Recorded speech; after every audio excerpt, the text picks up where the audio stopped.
I'd like to gavel in our special Board of Alderman meeting for July 11, 2012. If you'd all please stand and join us in the Pledge of Allegiance. Pledge allegiance to the flag of the United States of America and to the republic for which it stands, one nation, under God, indivisible, with liberty and justice for all.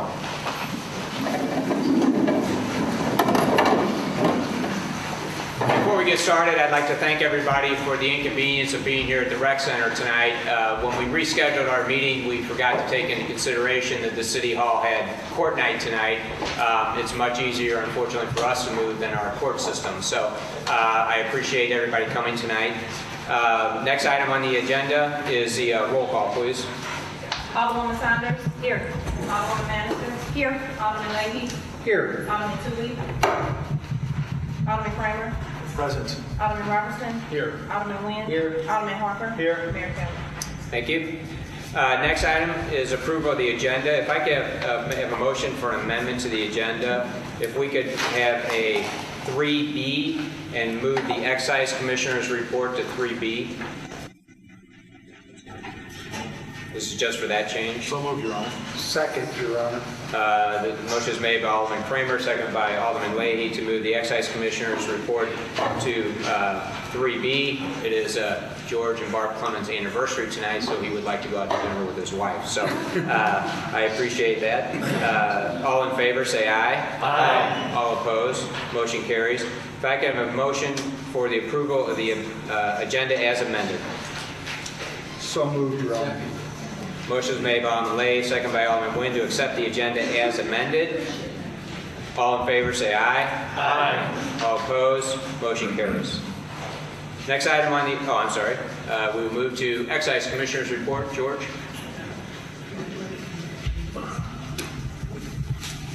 Thank you, Mayor, and thank you, Board, for allowing me to do this. Two items of business tonight. We have two temporary liquor licenses for the Brentwood days scheduled for the 14th and 15th of September. One is from the Optimist Club, and the other one is from the American Legion Golf Ball Post. Their applications are in order, and I recommend their approval. Can we do those together, George? We can do them together, yes, sir. Okay. For the new members of the board, this is the time of the year when we renew all the liquor licenses for the city of Brentwood.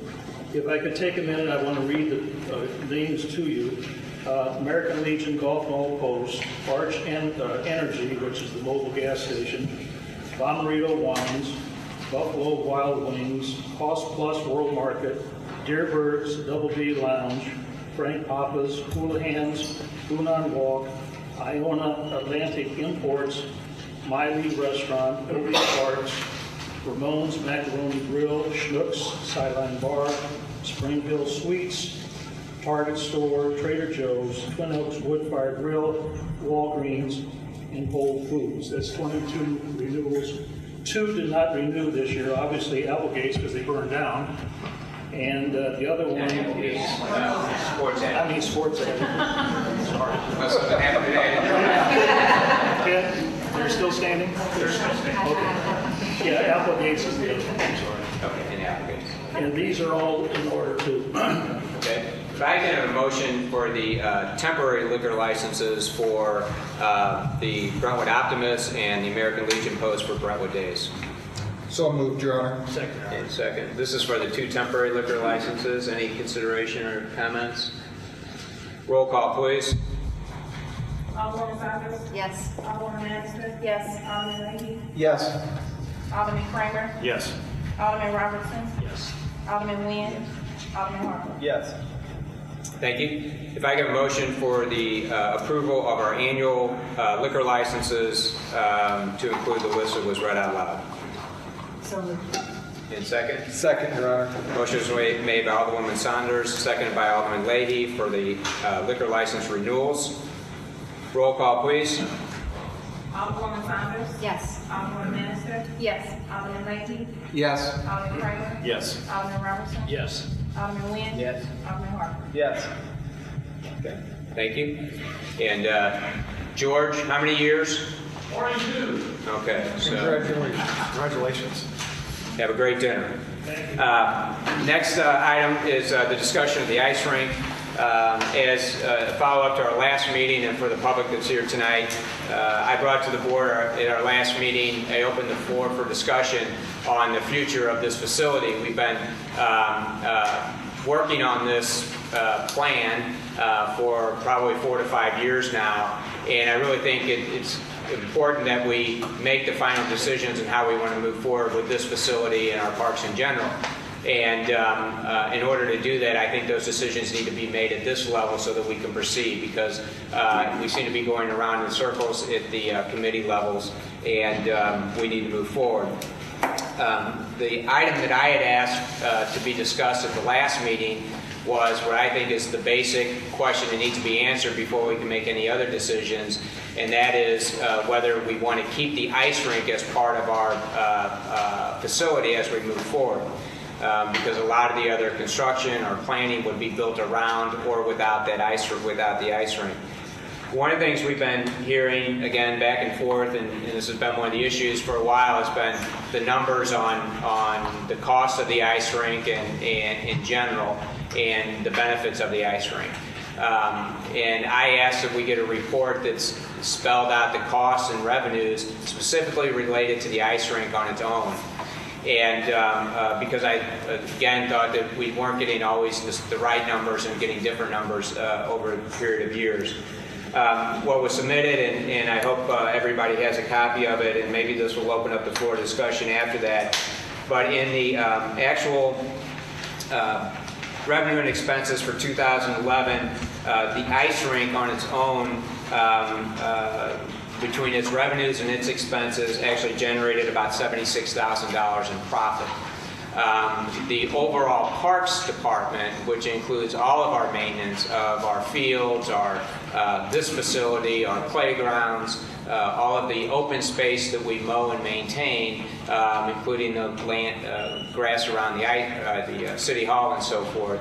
The department as a whole is subsidized by the city about $600,000 a year.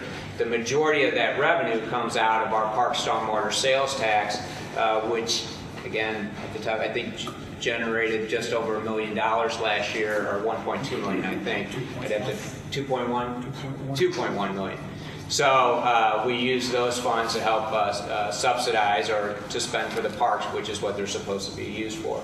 So with that, again, I'll open up the floor for discussion with respect to the ice rink and how we comments. So, Your Honor, excuse me if I may, I would like to forward for consideration and formally recording into the minutes the May 2, 2011 Public Works Committee recommendation that we developed, which was not voted on at the board level, which is why we're not here at this point. Please speak up. But I would like to enter that into the record, and I don't know how best we should do that.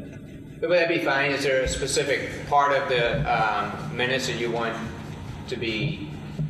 Well, this addresses specifically the decision of the Public Works Committee working on the rec center issue to recommend to the full board that the ice rink stay and that we expand the rink into a community center which would serve more of the citizens of the city of Brentwood. Okay.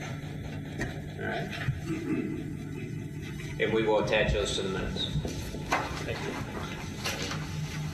Any other discussion, or?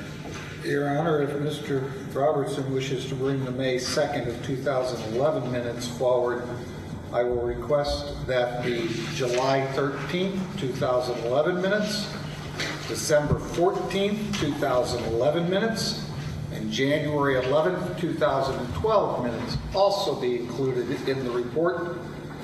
These minutes recommend that the city not take action on the May minutes and that we consider hire a consultant to evaluate which way we were going to go.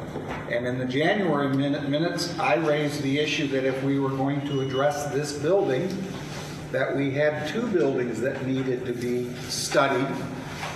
And that's when this whole action stopped. And we're now here in June. I think that the city needs to evaluate the two buildings. My suggestion to the board is to consider moving everyone out of City Hall, remodeling the city hall to give us the best performance that we can get from it, move back into city hall, and then sell this facility. If the facility can be sold as it is with the skating rink as a viable commercial entity, more power to the city for working in that direction to work with. I do not see that if we use the numbers from the May 2011 committee minutes, that you're looking at a $9 million bond issue based on the firefighters remodeling that we did 2 different RFPs on. You're looking at somewhere between $3 million. If you take the new firefighters building as the baseline, you're at 4.2. So let's assume that we tear down and remodel City Hall. Let's spend $5 million. Now we're spending $14 million and we still have street bond issues coming at us.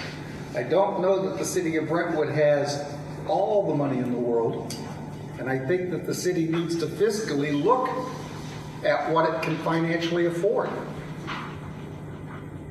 And that's why we need to decide if we should keep the ice rink or not, and move forward. Well, and okay, that's fine. Go ahead, Alderman Lay. I'd like it to be done in a full picture, not just as an isolated action.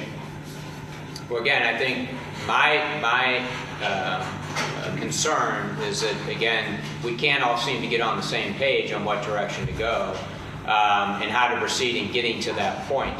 Because every time we move down one path, somebody goes off on a different path. And that's why I think if we start to put some building blocks together, make some decisions on what we want to do we as a board think it's important to keep the ice rink? Well, yes. And then we can move on to, well, how do we renovate the rest of the facility? Do we upgrade the meeting rooms? Do we add a workout facility? If we are, do we want to, we have to sprinkle the building and do the maintenance and things that we need to do to that. Put those costs in, then decide that we're going to do that. Then we can decide, do we want to do an addition onto the building and so forth. But we can't seem to get off the ground because we keep going around in circles and adding other complications into the equation. And that's why it's been 4 or 5 years and we haven't gotten anywhere. The facility isn't getting any newer. The maintenance things that need to be done to the building still need to be done. And I think if we can do it on a piece by piece process going forward, we may be able to get to an end mean to present something to the voters. Alderman. Oh, I'm sorry. Alderman Sanders. I'm sorry. I'm new to the process, and so I've spent the weekend reading through all the material we were given, and it seems to me that there's a disconnect in the process. And I say that because when we started the process, we went, and my husband was on the committee, so I did talk with him, and we went and we got the public input, and we have a draft of that report. I don't know if there's a final report from that, but from this draft, all the public input said swimming, workout facility, not ice rink. Now I understand, like me, I said even when I was campaigning that then reality sets in, whether you can afford those things. So I'm not saying that necessarily that's what we're going to get. But the disconnect here is that this finished up in 2008, and it stopped. Now back then it stopped, I think, because of the economy, and it was just tabled. I don't know if there's a final draft, but it was tabled midway. Then when July 11th or whenever the 2011 meetings picked back up, they picked back up in the direction of going with the ice rink. And there was no transition from what the public had said they wanted to we're going with the ice skating rink. And I feel like an integral part of this would be to take this and go back, because a lot of the residents and the people that I've talked to about this remember filling out their survey and then they just remember it dropping and never getting any feedback. And so I see the interim step, and I know it's a delay and not something we like, but it's spoken to in this $60,000 study that we paid for, that you need to go back and say, here are the scenarios now with cost numbers.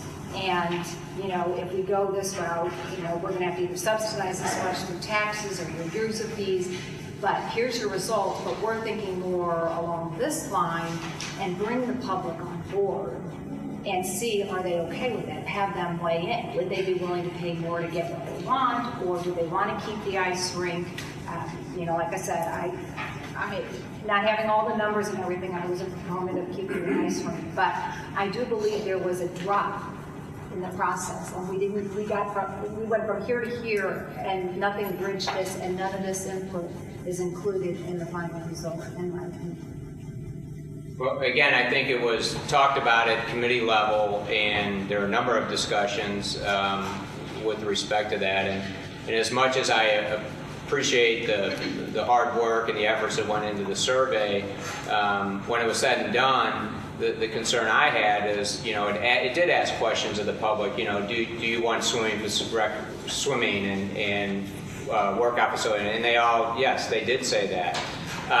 But it also didn't ask, do you know you already have access to that? Right. And which is a huge question. The fact that because we have this agreement with Richmond Heights, and you know, and so it didn't ask, do you want to keep the ice rink? You know, and so you know, we can go back and do another survey, and I think ultimately by putting a plan together and presenting to the voters, it will tell us if we're moving in the right direction. And I think over the last few years, what I've heard from the public is, you know, my opinion in talking to people and through this process is they would like to see us keep the ice rink. Now that's my opinion from what people have said to me, and I think it, you know, again, with the agreement that we have with Richmond Heights, with Maplewood's outdoor pool and the rec center at the Heights and our ice rink and our ball fields and everything else we have to offer, you know, we're able to offer our residents as much or more than any community in St. Louis County, and I think people have come to appreciate that,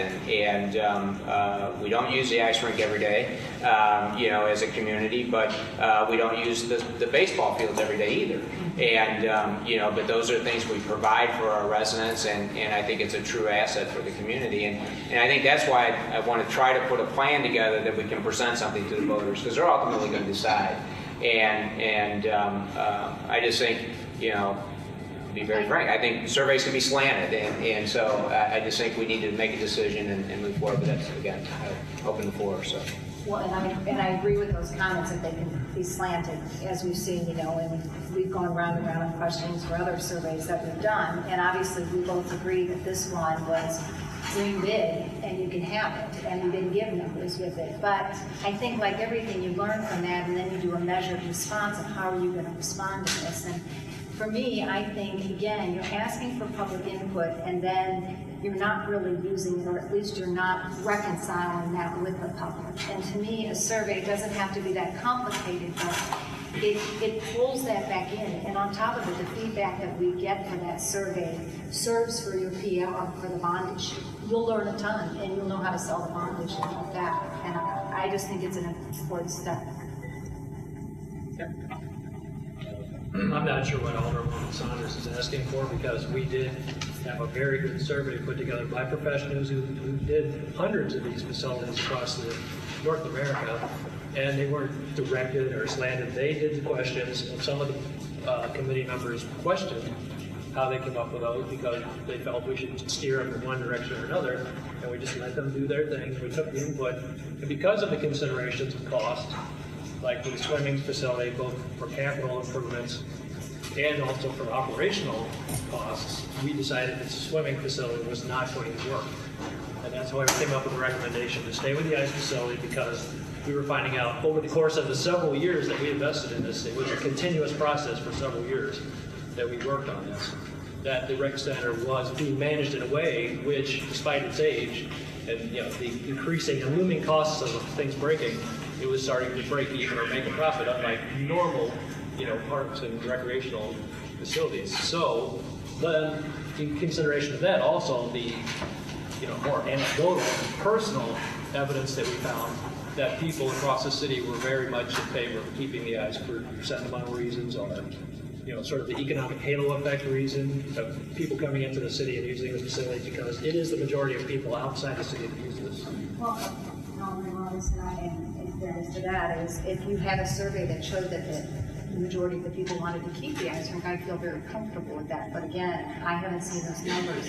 And can you talk to me, there was financial analysis done here on the two studies of with the pool and that, and I don't see where any more detailed like what you had here with the ice rink. I don't understand. Did we ever get a final report? Why am I reading a draft of this? I think there is a final report, but even after that study was done, we hired an outside engineering company to come in, and they did an analysis of the building and what the projected cost would be for the renovations that came out of that. So that's an additional study that was done after that one, so that we could have those costs. And I think that's when it was determined that, you know, a community of our size couldn't support a swimming pool, you know, on its own kind of thing. At least, again, you know, when it came down to being, if we built the whole thing out, and anybody can correct me if I'm wrong, but I think that the total to build basically something that would compete with Richmond Heights was about $19 million. And in doing so, we would also, our membership fee would be over $50 per person or per family. And so, again, we don't have those costs today, and our membership is now $30 a month per family. Why would we ever want to enter into that? So, you know, so I think all those things were taken into consideration, and we need to get that other report. But again, the way I would envision it is that we could almost have two bond issues to present to the voters, because ultimately that's the ultimate survey, is when the voters vote to support or not to support a bond issue. Right.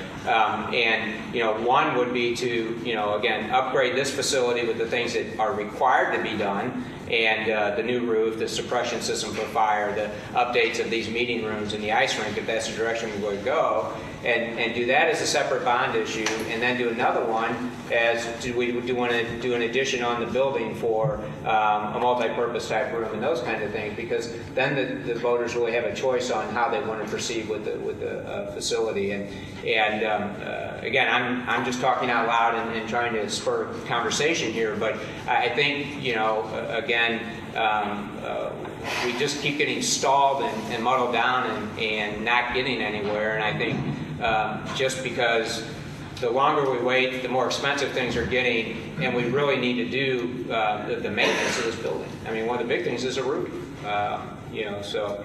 Well, I do agree. I mean, it got dropped in 2008, but I do just feel Well, if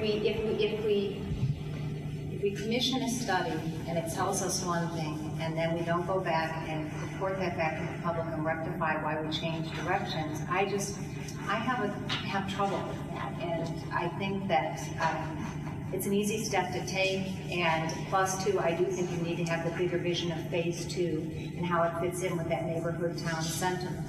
And, you know, I can't help that it got shelved. I don't know why the planning got shelved just because of the economy. I would have continued planning, as I do with my own home when I put something out, and I virtually come out with something even better, but it sometimes gets forestalled because of the economy or what my money, and I'm not certain why we just shelved it in 2008 for a while.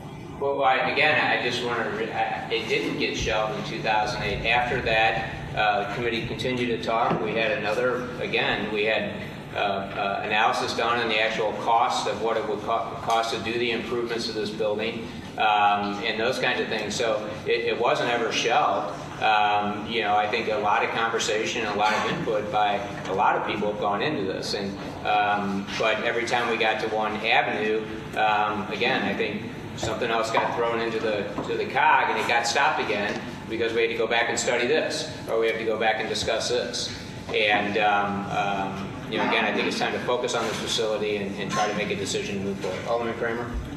Yes, Your Honor. If I could weigh in on this topic, which is a very large topic, and it goes back actually further than 2005, when we had the initial discussions and the focus groups and the meetings with the residents for the comprehensive plan. Back to 2002 was the needs assessment study by the Parks Department. And that was kind of an initial sensory feeler with the residents to find out what it was that they used, why they used it, how often they used it, and what would they like to have. At that time, there were no costs given. It was just kind of a sampling of an idea of what it was that they wanted to either subsidize or use if they had the opportunity to. But 2005 and 2006 was the first opportunity that we really got to speak with the residents and find out what it was that they really wanted. And as Alderwoman Saunders points out, the bottom line is that it seemed overwhelmingly that the residents wanted to have a sense of place. They wanted to have a Brentwood Town Center, a place where they could gather. You know, it's apropos that we're meeting in this building tonight. It's not a building that unless anyone wants to correct me, I don't know any people that hang out in this building. It's just, it's not conducive to that. It's a very old building. It's becoming an economic hardship. It's functionally obsolescent. It no longer qualifies, or never really did qualify, as an emergency shelter, at least for a number of years. It doesn't have sprinklers. It doesn't have a number of the items that you would need to have for safety measures. And this is a very big step. And I admire this topic being brought forward. And to give my take on the 2011 or maybe 2008 shelving, I think that the topic that finally came to the Public Works Committee at the April 19th, 2011 meeting that was voted on and it passed in committee was to be advanced for the aldermanic approval. And the $9 million plan, which was going to contain a good measure of all, which was keeping the ice skating rink, keeping the existing building, and for those who may not be aware of it was going to extend and kind of square off the building to the east in front of where the ice skating rink entrance is, so it would be a larger footprint, taking advantage of our additional parking on both sides and also nearby parking arrangements with the commercial agencies nearby. We were going to have a remade building. We already own the land, and it was going to be the most cost-effective way with the smallest amount of bond request to get a lot of things that we wanted, including workout, including multi-purpose rooms, including gymnasium type. And the ice skating rink was, once again, going to be part of it, but not a swimming pool. One of the topics that folks who may not have heard us talk about this should keep in mind is we have a balance to keep up here. We are, as we discussed the other day, delegates and we are trustees. So we have to look at the results that come from the survey and interpret those results. If you take the survey and use that as the decision maker only, i.e. the survey that says everybody would like to have a swimming pool, we as trustees realize, especially after doing investigation, that the swimming pool is expensive. It's expensive to staff, to operate, to insure. Would everybody like to have a pool in their backyard? Absolutely. But you really can't do it. And I have had some reservations about the ice rink in the past, and the mayor and I have spoken extensively about this topic. And I do hear that it can very well be an asset going forward. We're one of the few municipalities that have an ice rink, that could have an operating ice rink going forward. If there's a way to have it, as the plan stipulates, that was voted on in 2011, with the workout facility and with the other items upgraded, with all of the upgrades required for shelter purposes and for emergency purposes, I'm in favor of that. If it's just the ice rink all by itself without anything attached to it, I think the discussion, as Alderwoman Saunders, could very well need to be reopened.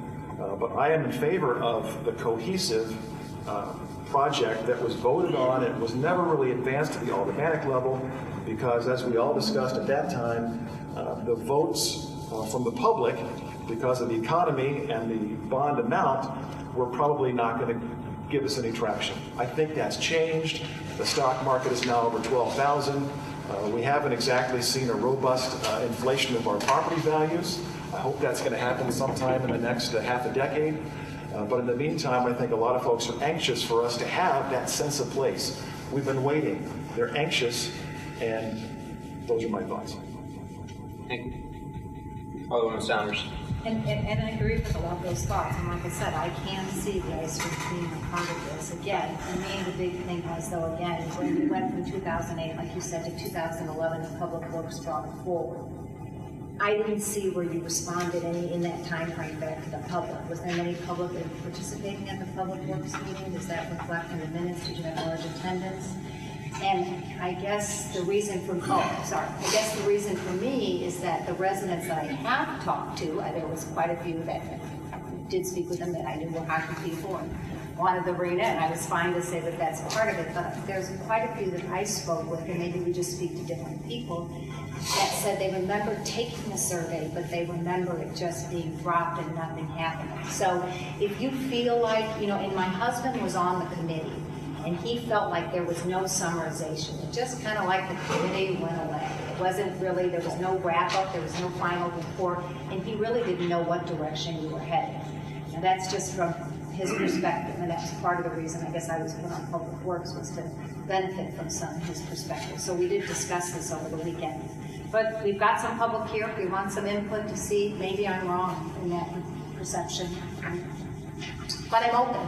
Right, if I could just add some more background to the folks who may not be aware. We originally had this Recreation Center Study Committee, which had a mission statement going back to 2007.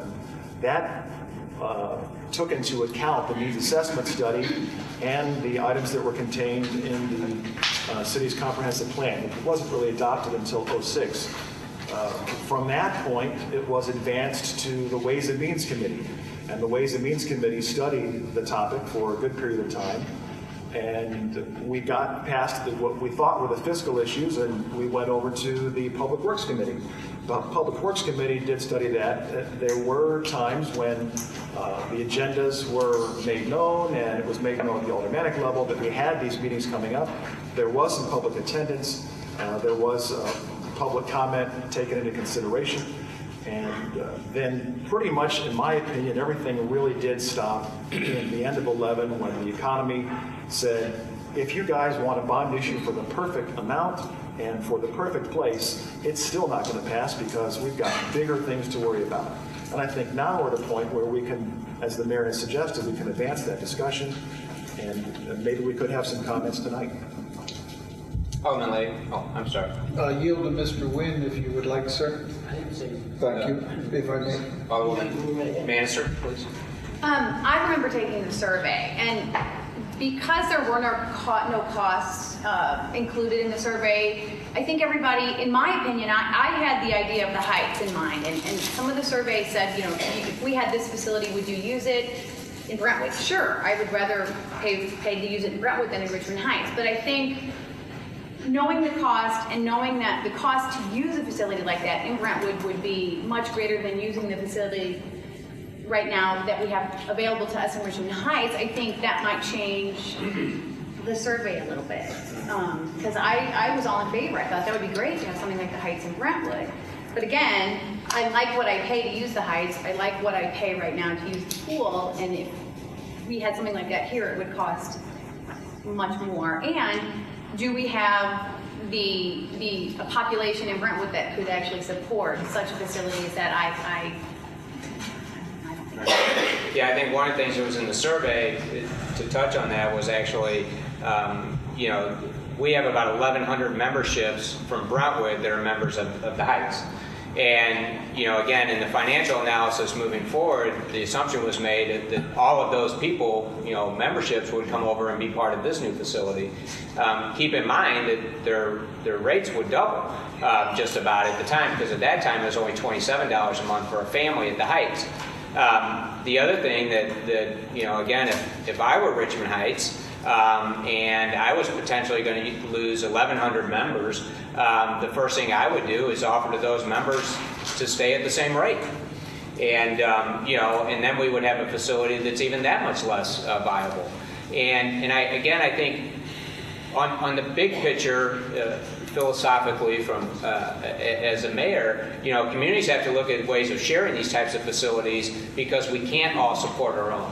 And, I think it would be unconscionable for Brentwood to try to build a facility that would try to compete with the Heights, because it would be a money pit for us, and then also it would probably hurt their facility and cost their residents at the same time. Again, those were kind of some of the things that we've, again, talked about with the analysis and those kinds of things. And I think one of the things, if I'm not mistaken, Richmond Heights is looking at their bond issue, I think, is being paid off for their parks, or they're having, anyway, they're talking about doing another, actually an addition to the rec center in the next few years. So they're going to be improving it and making it even that much better or larger. And, you know, again, we wouldn't have to subsidize those costs. So just another couple comments. So. Your Honor, I guess the one thing to keep in mind, and this is pointed out in the May 2 recommendation, is that we don't, this is not, you know, the difference between doing nothing, as Alderman Lee was asking or recommending, and doing, you know, our wish list. This is a compromise. This is definitely a compromise, and it's a lot of hard work, a lot of scuffling, a lot of analysis, and difficult times to figure out that would give us a combination of something that would not compete directly with Richmond Heights. There is no swimming.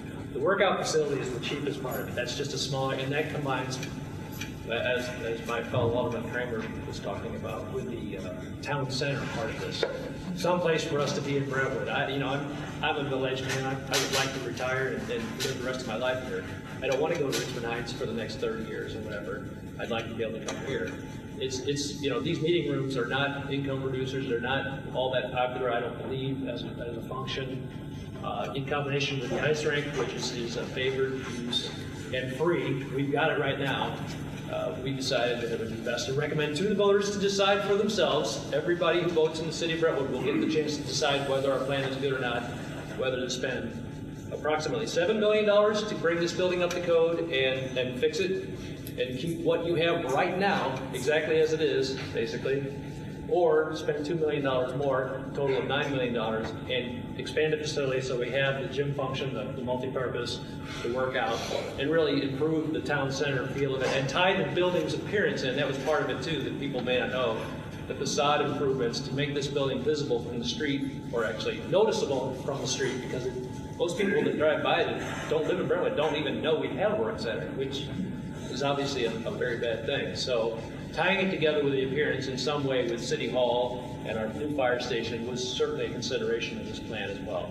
It's put together with a lot of input from the professionals that we hired and with the members of the committee. So I think if we can guide our direction from this point to let the voters decide did we come up with a good plan or not. And you know, and I will note that for a long time I was the most we really butted heads on that, didn't we? Yes, we did. I was the one who said, we cannot have this ice rink. We don't use it. It's not going to pay for itself. But with the further information that we were able to develop, and with the help of the professional consultants that we hired to look at the building and the property, they came up with a plan that allowed us to fit all these uses together and really utilize our property as we thought the best value for the city. So I'm strongly proposing that we stay with our May 2nd, 2011 Public Works recommendation to go forward. Okay. Your Honor, if I may have the floor. Alderman Lee. Thank you, sir. I'm the thorn in everybody's side.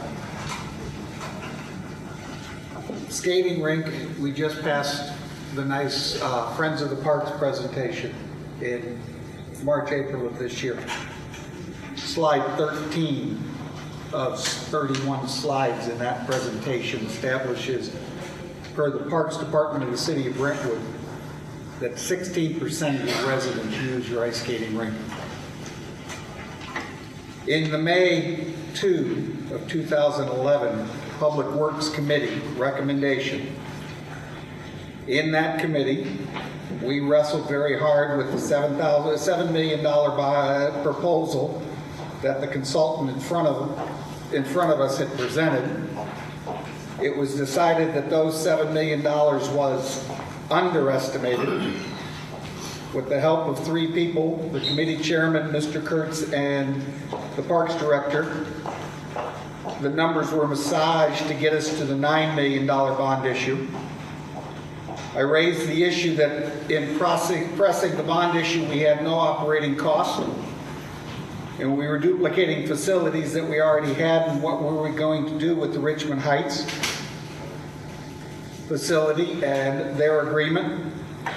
In the Public Works Committee of December 14th, the city administrator, and I'm reading verbatim, please, The city administrator, Akende, stated that the December 14th meeting, Alderman Roberts, chairman of the committee, had asked the staff to invite Bond and Wolf Architects to find out what would be the approximate cost and whether they would be able to assist the city were to renovate the existing facility. Mr. Wolf went over the outline presented as Attachment A. Following his presentation, Alderman Robertson made the motion to the staff to develop a scope of work of service for the renovation and expansion of the Brentwood Community Center. That motion was made by Mr. Robertson, seconded by Mr. Wynn. Roll call was 2 yeses. Alderman Leahy voted no. The scope of service will be presented to the Board of Aldermen at the February 6th meeting to work with. The scope that we pushed out and worked hard on for the January 11th arrangements, a 2-page document to establish the breakdowns of cost and everything, because we found out that in our May minutes and working our numbers that maybe we were being more conservative but still not properly cost justified to work with. So going back to the May, I think is a mistake. You've got a proposal to hire services to have this thing done right that the committee wanted to push forward that seems to be overlooked, and you're using a cost that you have not established what your bond cost will be to the residents as to the cost on property tax. The committee did not address what the membership fee, if any, would be for both the citizens of Brentwood and or the other 2 communities that are involved. We did not resolve what we would do with the Richmond Heights agreement as it stood. There was a suggestion about looking at seismic, which was not in our numbers.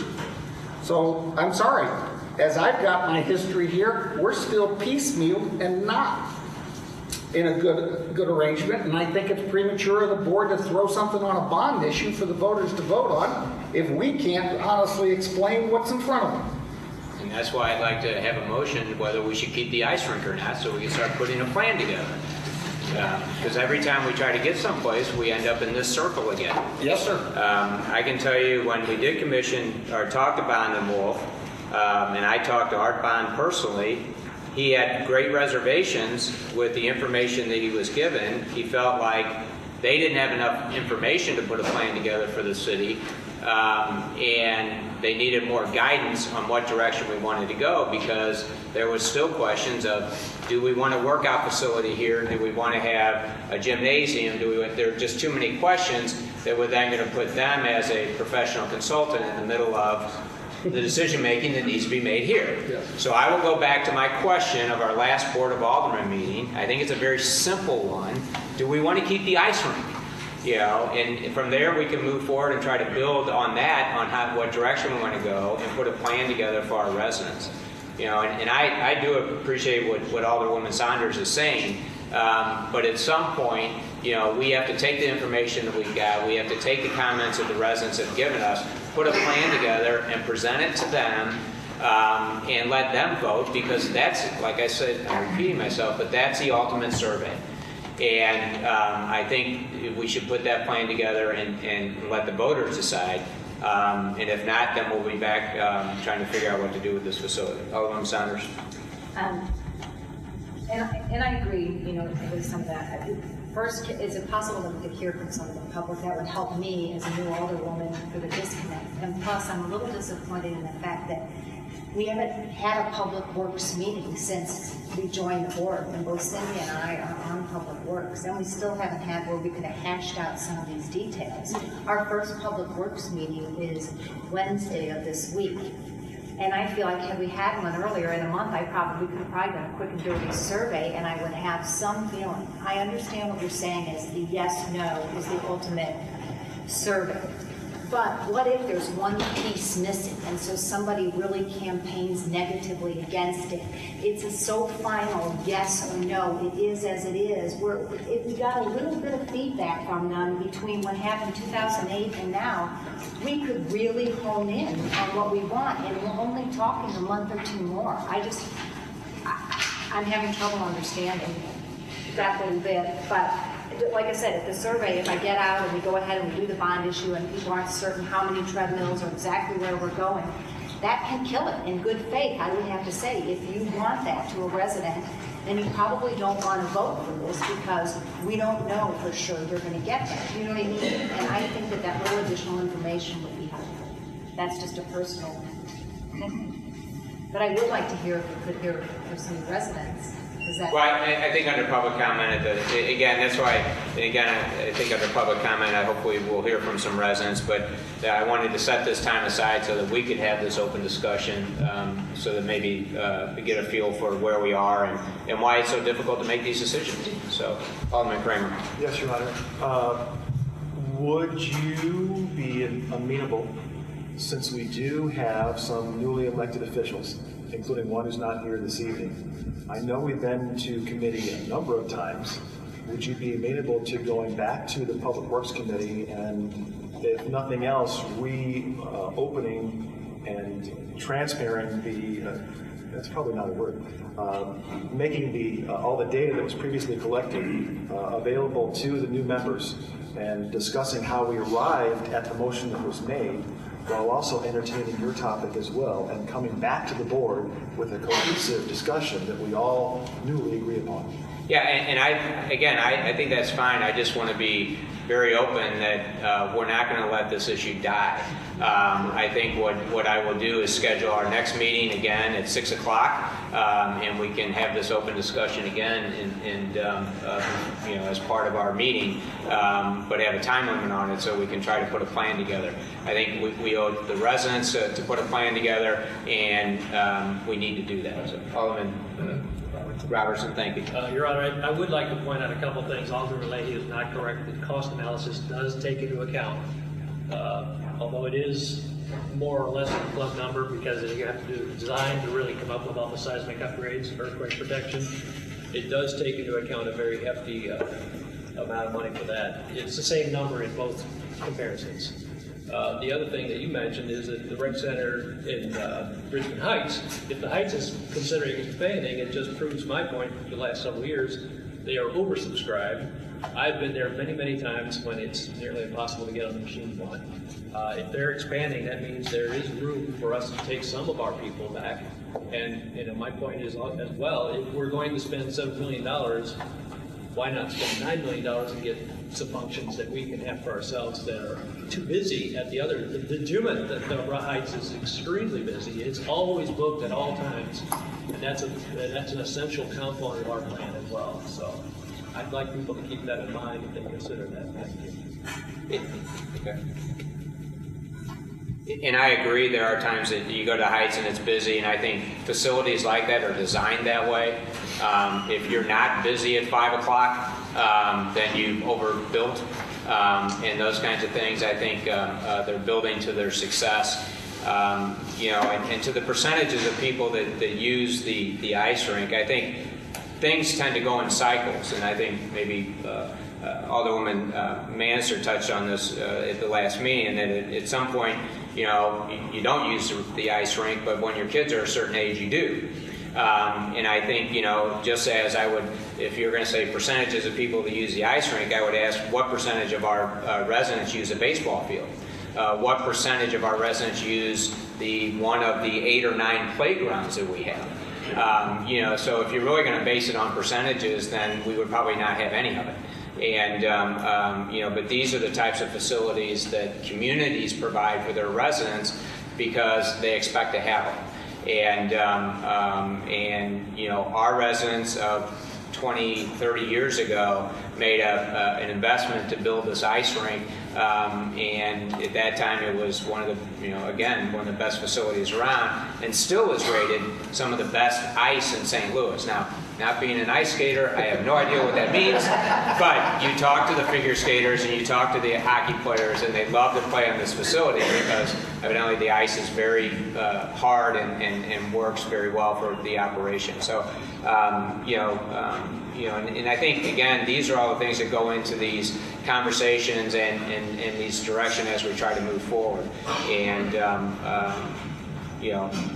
Again, I am open to taking this back to committee and talking about it, but I will also, I would say, plan on our next meeting being at 6 o'clock as well, so that we can have at least an hour discussion at our next meeting to talk about this topic again.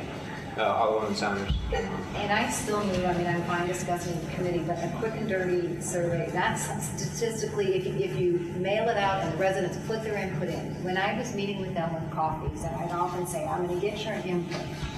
It's never a popularity thing. You can never govern that way.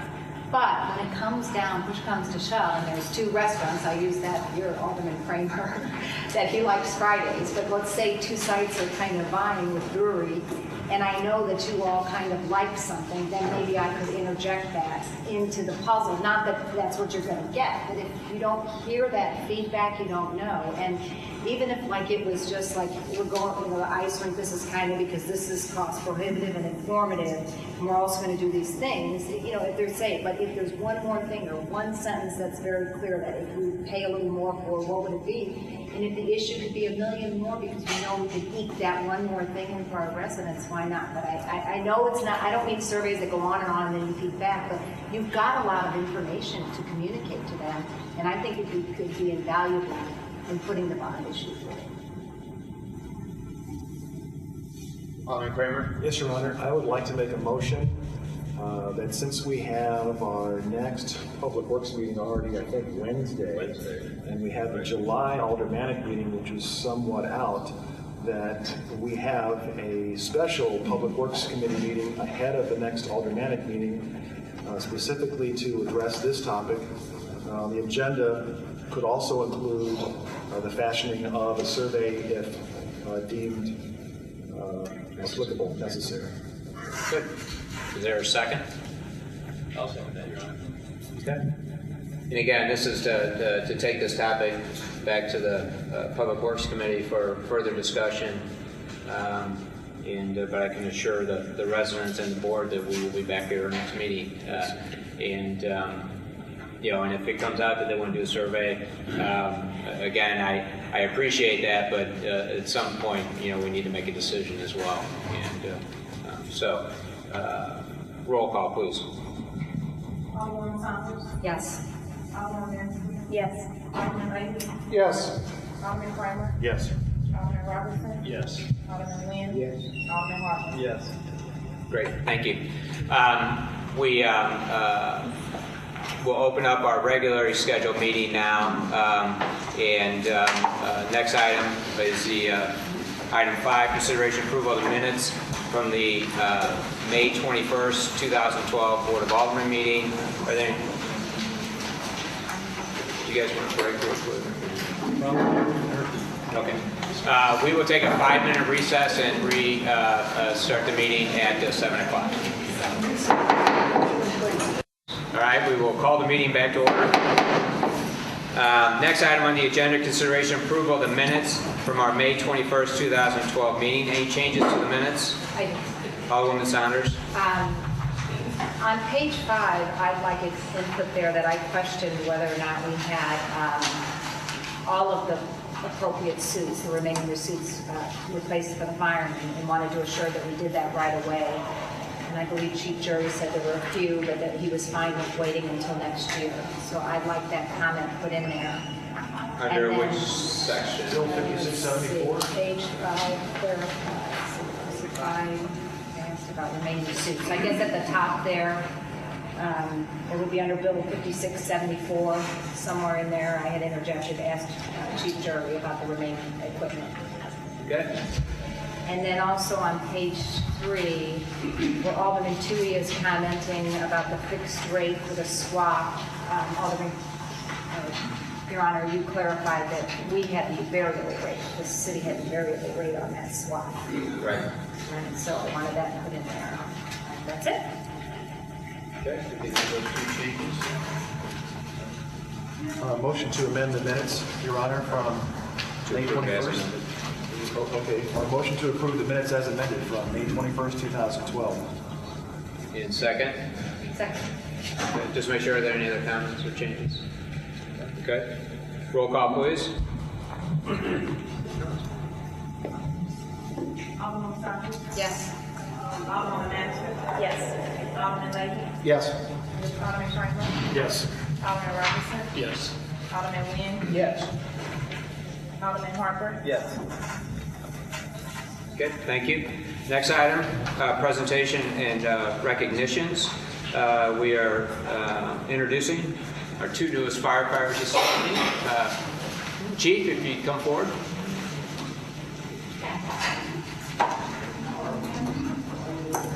Thank you, Mayor, members of the board. I'd like to introduce our two newest paramedic firefighters. That wasn't me. I'd like to introduce you to Dan Schaefer and Marcus Herman. Dan comes to us from, Hi, Dan. Nice to meet you. Dan was a volunteer at Afton. He also did 8 years in the Marine Corps, isn't it? And Marcus comes to us from the city of Olivet, and both of them have a lot of experience, and we're very glad to have them on board. It brings us up to full staff. Great. Well, welcome to the city of Brentwood, and Just to go around and introduce yourself. great place to work. So if you'd like to. Thank you very much.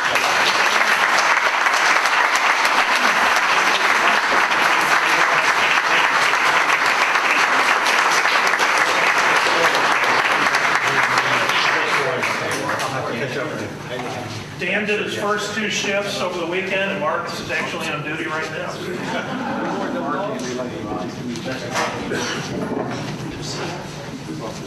Thanks again. Appreciate it.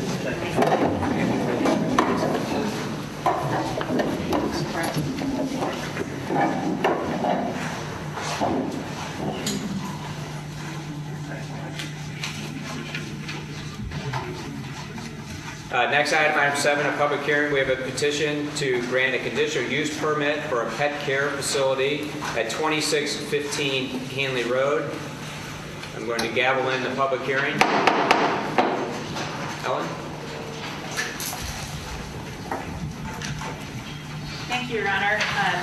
The applicant is Jeremy King. He's the owner of the Watering Hole, which is a pet care facility currently located in South County. They're looking to expand and to an additional location at 2615 South Hanley Road, which is south of Addy, north of Manchester Road. The site is 0.41 acres. It's zoned LID, Light Industrial District, and pursuant to the text amendment that the Board of Aldermen adopted about 2 years ago, a pet care facility is allowed as long as it's with an outdoor play area, as long as it's at least 300 feet from adjacent residential property. And so this does meet the conditions of that text amendment. But however, it is a conditional use. So they have been thoroughly reviewed by the Planning and Zoning Commission, and the Planning and Zoning Commission is recommending approval of the conditional use permit for the outdoor, for the pet care facility with an outdoor play area, including that the outdoor play area will be fenced with a white vinyl fence. This did have to be reviewed by our city engineer in order to determine that it was in a shadow floodplain area. It's actually not, it's in the floodplain, but it's not impacted by floodwaters, and therefore a fence can be constructed in that area. So the city engineer has authorized us to approve a floodplain development permit, and the Planning and Zoning Commission is recommending approval of their request, and the applicant is here as well with their questions. Okay, thank you. So at this time, I'll open up to the public. If anybody has any comments with respect to the conditional use permit for the pet care facility at 2615 Hanley Road, please come forward and give us your name and address. Okay, hearing none. Any board members have any questions? Alderman Leahy. If I may, Your Honor, thank you. Mr. King, if I may address my question to you, sir. That's me. Okay. You're going to put a playground, artificial turf down for the play area for your Just up to the podium, please. for the dogs in your care. Correct. What type of maintenance will you do in this area to alleviate the urine smell that will accumulate? We use a chemical specifically called Terminator. It's sold by a company called Buckeye out of Maryland Heights, which I've provided some information for during the planning and zoning. It's specifically intended for pet care. It's safe for them. It's biodegradable. We use it every night. It comes, you attach it to a hose, it comes out like a foam type product, and it lays on the surface. In addition to the standard, we clean immediately behind them with a similar chemical when they go to the bathroom as well. The second question is you're looking to run a 24-hour facility. Correct. So I assume that you're having someone that will be stationed at your facility, but no actual resident in your facility? That's correct. There will be somebody there 24/7, but just for clarification, the dogs will not be outside at night. And your indoor facility are these dogs maintained in dog runs, or will they be inside kennels?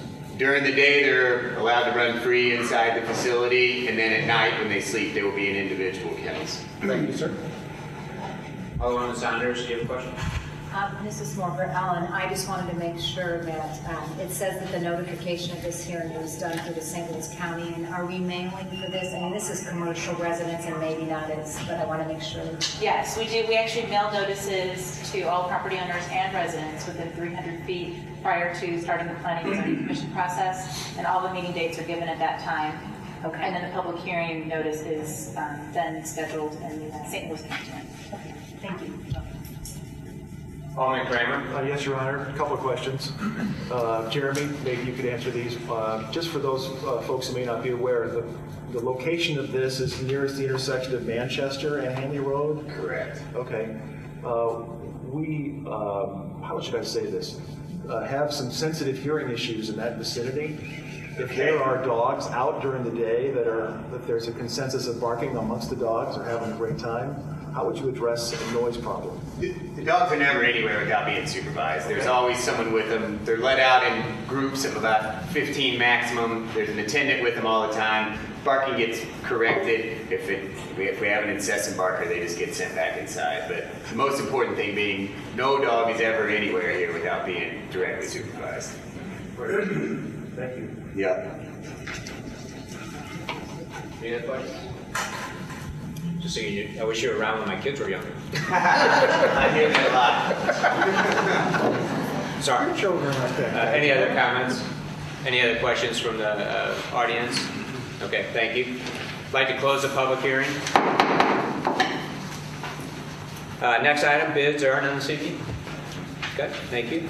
Next item, I have 9, hearing of any matters of public interest upon request of any persons present. If anybody would like to address the Board of Aldermen, please come forward and give us your name and address.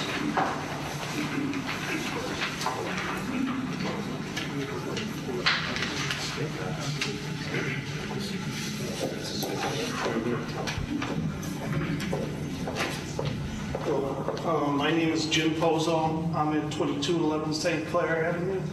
And I guess I just wanted to come up here and say I guess I was surprised and shocked that you guys were entitled to the benefits to health insurance and stuff. I mean, it wasn't public. I remember discussions about you guys getting a raise or, compensation being increased.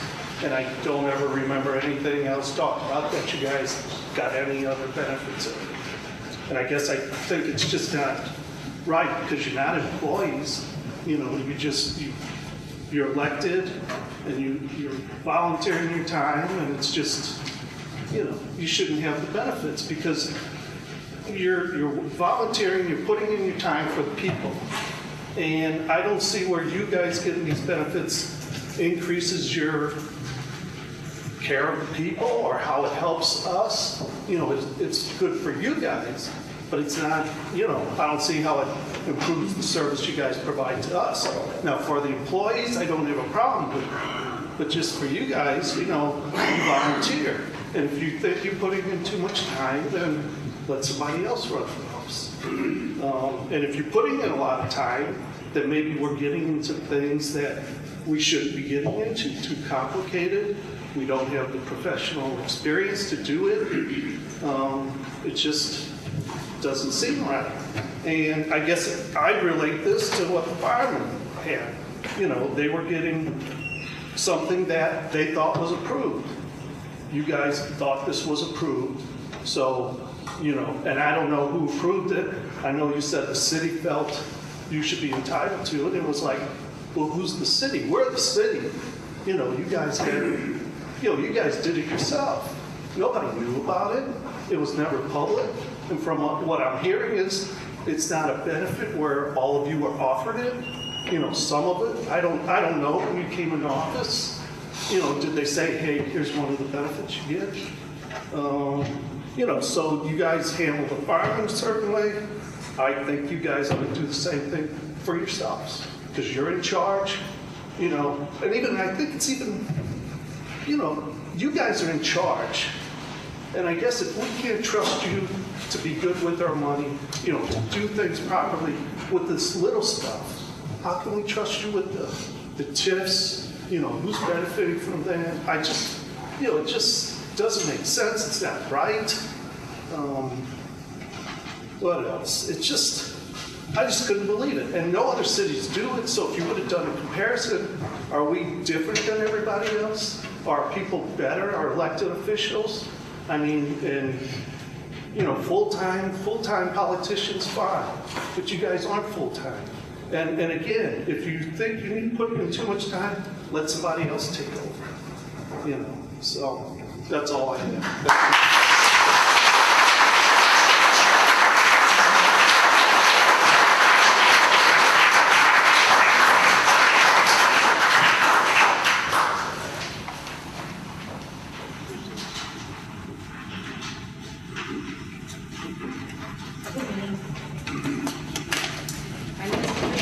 I live at 98 Yorkshire Lane, and I heard what Jim said, and I just had a couple other comments to ask you all. On this paper that we got, it referenced, Mayor Kelly, an interview I think that you gave, and that the city has the money and there was no complaints or issues from the residents.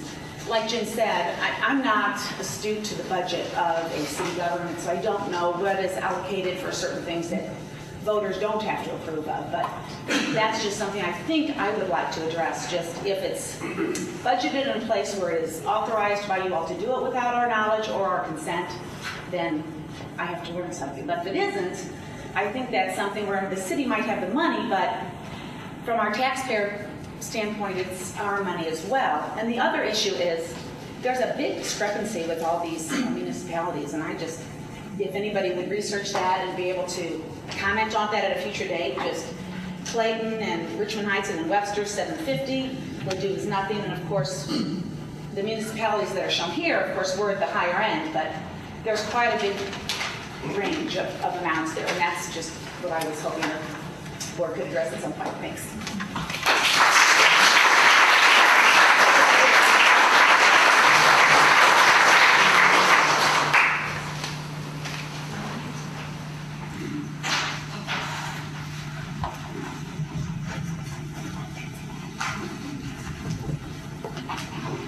My name is Tom Martin. I've been a resident of Brentwood for over 30 years, and I'm standing here to support what the last two speakers have talked about. I too was surprised and shocked to learn about the fact that the mayor and the board of aldermen of this town have received benefits and salaries way in excess of other nearby communities. If this information I was provided by residents here is correct. For example, Clayton is the next highest on the list, and their mayor gets $6,000. Our mayor gets $14,000, plus the $5,000 medical insurance benefits. The aldermen have been getting $7,200, whereas in Clayton they get $2,400. Now, the worst part about this is, in my view, the fact that this has been kept a secret, more or less, from the residents and the taxpayers of this city.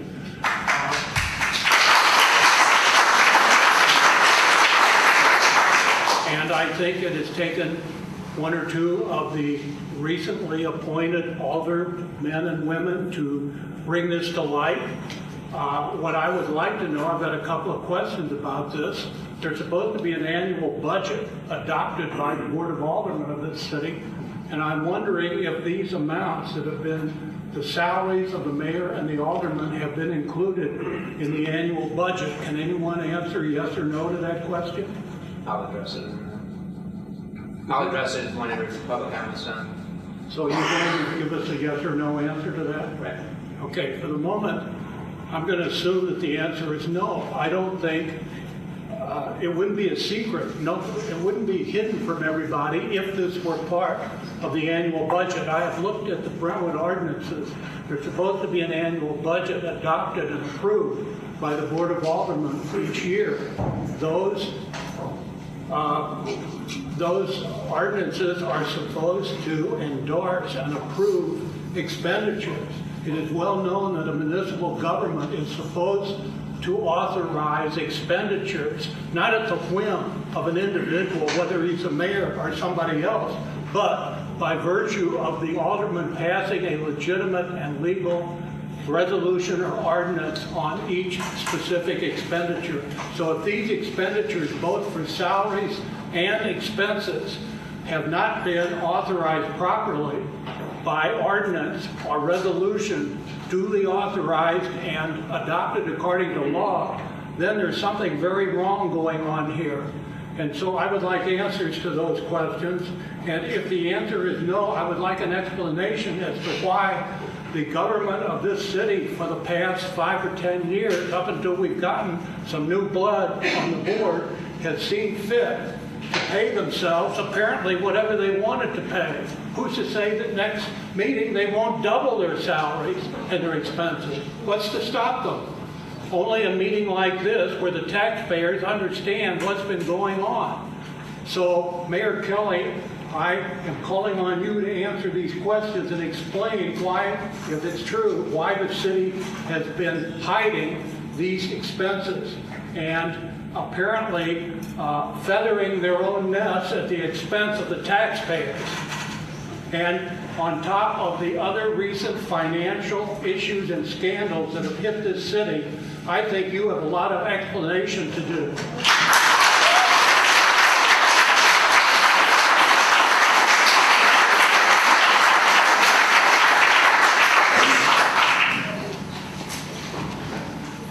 Good evening. My name is William Nolan. I live at 75 Yard Drive. Been a resident here for approximately 30 years within the city of Brentwood. My theme is comparable to the last three speakers. I think I was first tipped off when I learned about the salary of the Brentwood superintendent of schools. I think his salary was around $240,000 or $250,000, which I just found overwhelming. I understand there are approximately 800 or a little bit more than 800 kids in the entire school district, and he's pulling down $250,000. I think you have a real transparency issue here. The PR, you also have a lousy PR going for you right now, and have had this going for you for the last 6 months at least. I think the board should go ahead and pass a bill whereby when it comes to any expenditure for members of the board or the mayor or the school superintendent that will cost the city of Brentwood's taxpayers more than $10,000, that we should know about it well in advance that that proposal has been put forward, and that we would have a period of time to come into a meeting and comment on it. Similarly, I think that proposal, that law or whatever, should provide a clear delineation of all of the salaries of the officials of the city of Brentwood, including the school superintendent. We want to know what he's making. I am familiar with, having lived for a period of time in Palm Beach County, that is the school district that probably has within it approximately 8,000 students from grade school through high school. And I saw recently that they were going ahead and setting up auditions or interviews for a new superintendent. And they were talking about having a income range for that individual from about $200,000 up to $220,000. That would include, I don't know if you're familiar with Palm Beach County, but it would be from roughly the south part of Pompano all the way up to north of Jupiter, from the Atlantic Ocean out to Lake Okeechobee. And when you compare that with our school district, which is a little bit to the south of Manchester, down to Handley, a little bit east, up to McKnight, and over to Highway 40, I would say something's wrong. Now, I'm not going to just, sure, you want to have a great school system, no doubt about it. Mr. Norman, we have no authority over the schools. Who does? The school board. We have no authority over the school board. So you can't even, and do you even know what the school superintendent makes? Yeah, but we have no authority. How much is that? It's over 240,000, like you said. Yeah. But we have no authority or jurisdiction over the school board. All right, that I didn't know. I think it's very important for the, and one of the themes here tonight is we just aren't being informed in advance of various proposals. And I think, as I said, anything that's going to cost the taxpayers $10,000 for future expense directed to the Board of Aldermen, the mayor, I think we need to know about it first so we can have our input. That's essentially it.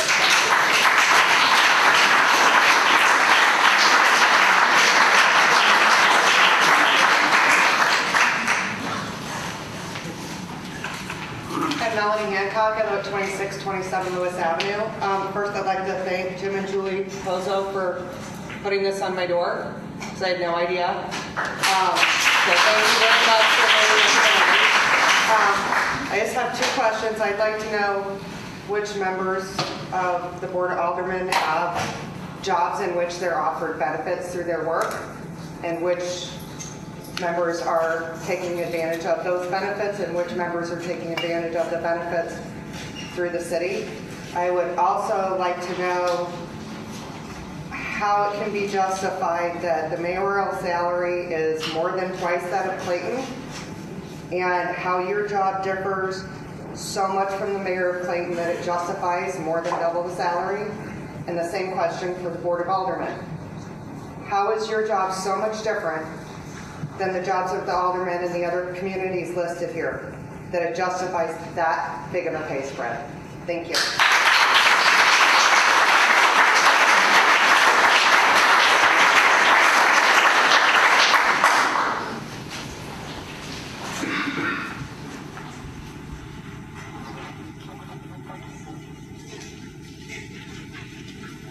Good evening. I live at 8935 North, and I've lived there my entire life, so it's been a pleasure to grow up here. Sorry. Oh, my name's Catherine, sorry. I just have a couple questions. Oh, my name is Catherine Boyd, and I live in off Morris. I have a couple questions. I noticed a severe decrease in what all the other mayors around here make, and I also want to know what justifies that significant jump. Also, I want to know why you don't think that's a mismanagement of our money, because with that significant difference, I mean, the money that's here is ours, and everyone that pays into it. And I think that with it being substantially over $10,000, I don't see why it's something that we as citizens of the city can't just vote on ourselves, because it's a huge issue for us, and obviously with so many people that are here. And I think that with this significant mismanagement, it's our right and our job as the citizens here to take back that right and use it correctly, and to show you guys that this is how we want our city run. That's all. Yes, thank you.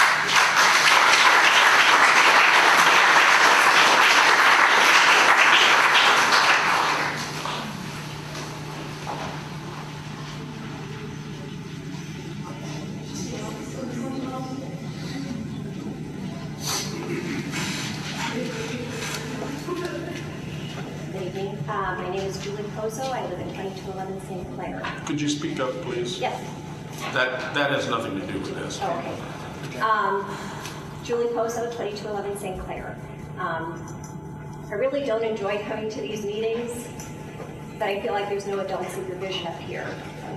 First of all, you're not employees of the city. You were not hired. You were elected.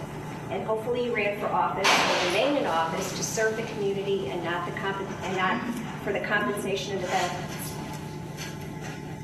This medical benefit appears to be a gift from the taxpayer that none of us knew anything about. I understand the city has no written policy or public document authorizing this benefit. I also understand the city recently sought outside legal counsel advising you on this matter. I believe the public has a right to see that opinion. Legal or not, this benefit should end today. It just isn't right, especially at this time when some people are out of jobs and have to pay large premiums to keep medical insurance. In addition to the legal opinion, I would like a list of all the elected officials who have received this benefit since it began, the years they were in office, and the years they received it, and the cost to the city for each. The firemen were penalized for taking unearned overtime pay and have to pay back the city by giving up 8% of the raises. I think in fairness to them, there also needs to be consequences for this indiscretion. The city needs to be paid back. We have a sign-up sheet out on the table if you'd like to be updated by Alderman Saunders, if you'd like to leave your name and email address or phone number, whatever. We appreciate it.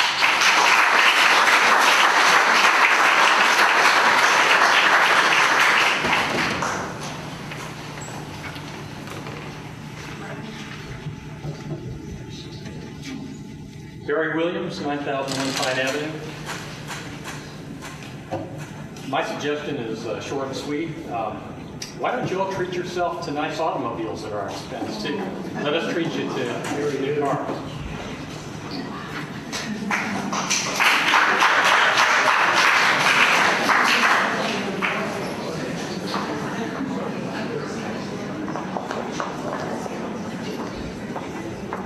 My name is Susan Ryan. I live at 9324 Pine Avenue. I'm not going to speak about the benefits. Can you speak a little louder, sir? Where There's am no I microphone. speaking? Okay. Speak louder. Okay. My name is Susan Ryan. I'm going to take advantage of the audience. I live at 9324 Pine Avenue.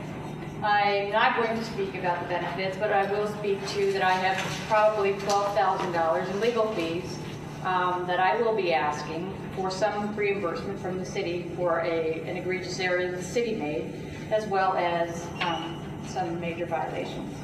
But I would like to thank the city for coming to trying to make amends for an egregious issue. I think that Ellen, I think that Boloff, I think that other members of the committee have tried to be very supportive of me, and for that I thank you. I hear your anger. Trust me, I am very angry that I have spent all of this money to try and protect my home, as well as understand the process. So I have moved forward, and it's coming to the board shortly, that if there's any issue with an ARB decision, that you will have an opportunity to appeal it. I hope that that passes through. And in any sense, I will be submitting a bill, maybe not quite $10,000, but I will be asking for some reimbursement for an issue that I felt was egregious. I should not have had those legal fees. But I do thank the city, really, because they have been very responsive to all of my questions and supported some problems behind the scenes that our building inspector, that is no longer with us, has created. So thank you. And we all need to understand that not everybody's bad, and where there are some egregious issues that we all see, there is some very good, and we need to make certain that we understand that as well. So, thank you.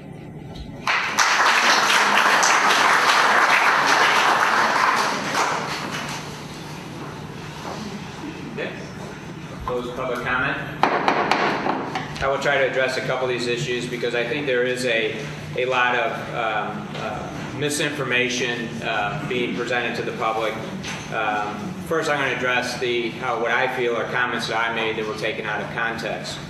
I was asked by a reporter, Channel 4 News, by the way, who's here this evening, if in these economic times the city of Brentwood officials should be accepting retirement or health care benefits, and with the way the economy is today. And my response was that it wasn't a financial issue for the city of Brentwood, that we've been very fortunate that we've been able to afford these benefits, and I greatly appreciate the benefit that the city has afforded to me as an elected official. I also said, which they didn't comment, was the fact that if it was a financial issue and it was between the benefits for me and the employees, I would be the first one to give it up. And that is on their tape from when they recorded it last week when it was on the news. The other thing was the comment that I hadn't gotten complaints from residents. Well, that again is taken out of context, in that in a conversation I was saying that I have talked about this publicly before, most recently at the last coffee with the mayor that I had, which there were probably 20 or 30 residents there, and I talked about the fact that we do receive these benefits, and this has become an issue for the city, and I didn't have any comments back from those residents. And so again, I think there's a lot of misinformation out there. With respect to the salaries of the elected officials, that is set by ordinance within the city of Brentwood. In early 2000, the Board of Aldermen elected to raise the salaries of both the alderman and the mayor because they hadn't been raised in more than 20 years. At that time, I can only tell you one of the deciding factors was the fact that the city judge, who meets twice a month, had a salary for, again, going back over 20 years, of $12,000 a year. The Board of Aldermen thought that the mayor's salary should be higher than the judges. So the judges was $1,000 a month, and the Board of Aldermen decided to make it $1,200 a month for the mayor. Those raises that were put in, or the increases for the elected officials, didn't go in effect until the next elected officials in those positions. So when it was passed by the Board of Aldermen, and that is on ordinance, it didn't take effect until I was reelected, I believe, 2 years later. This has been public. People have talked about it in the past. A number of you people who are here this evening were at those meetings when we were talking about increasing the salaries of the elected officials, and because you were against them when we were doing it at that point. But I know that a number of you were there. So we don't try to hide anything. With respect to the benefits, to my recollection, those benefits go back to the early 1990s. They've been offered to the elected officials throughout the years. Why some people didn't know about them, I'm not going to speak to them. But I know that a number of aldermen back in the 90s had that benefit, the health insurance, and so forth.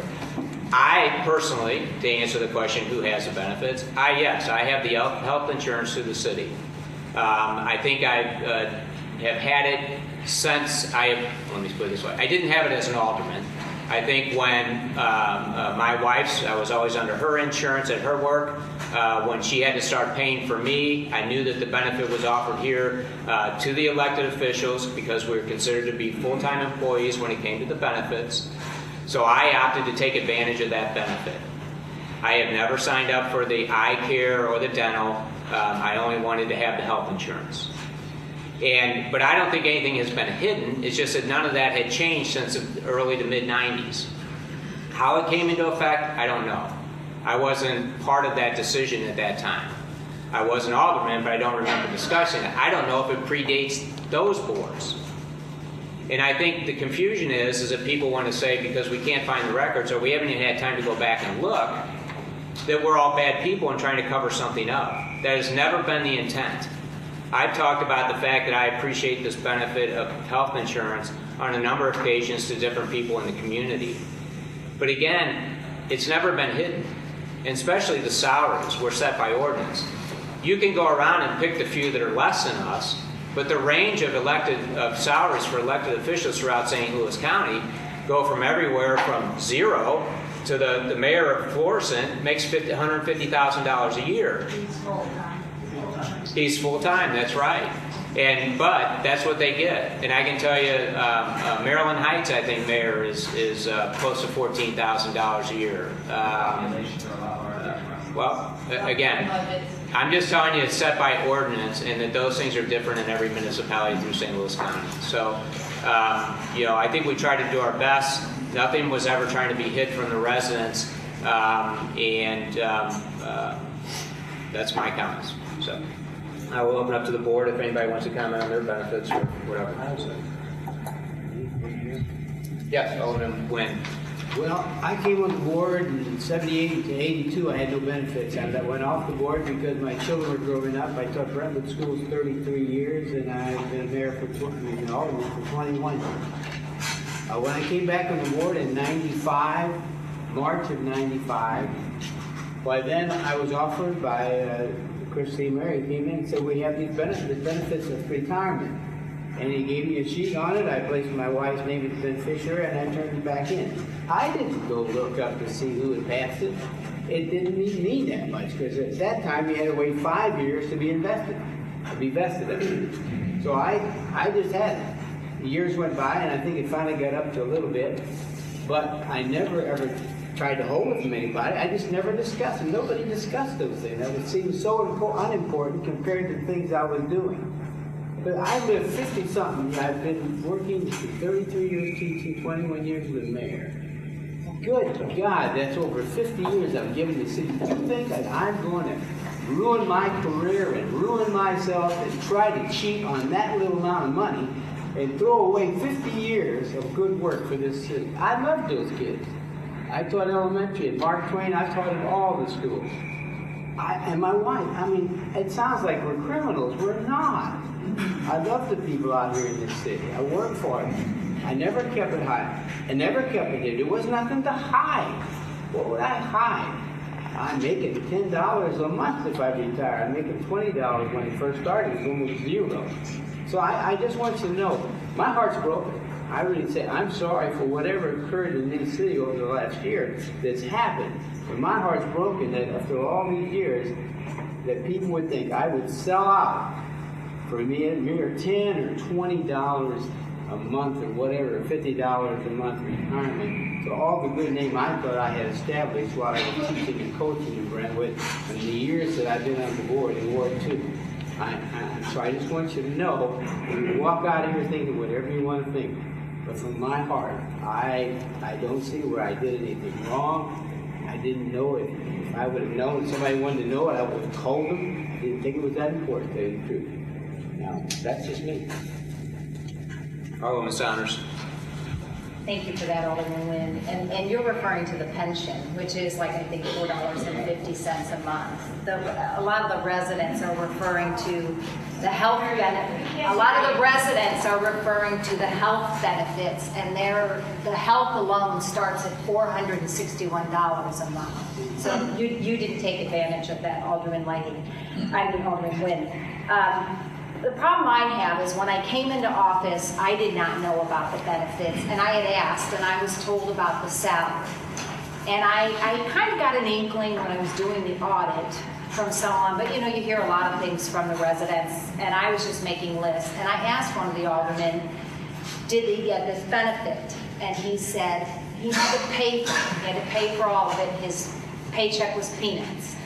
And I thought, well, I just didn't quite, I thought, this must not be true, because I think it creates a little bit of a bias. If you're on a board and you're working and the administration wants to change something and you're supposed to be voting, balancing residents and the administration and what's best for the city, I think if you have to protect ensuring your family or yourself, it creates a bit of a bias, but that's a personal opinion.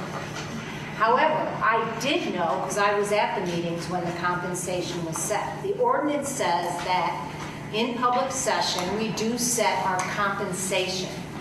And that is salary and benefits, in my opinion. And I think anyone that interviews for a job looks at the compensation package, not just your salary. And I did have a difficulty. I wanted to find out, how did this come to be? And I asked for the ordinances, and I asked for the minutes.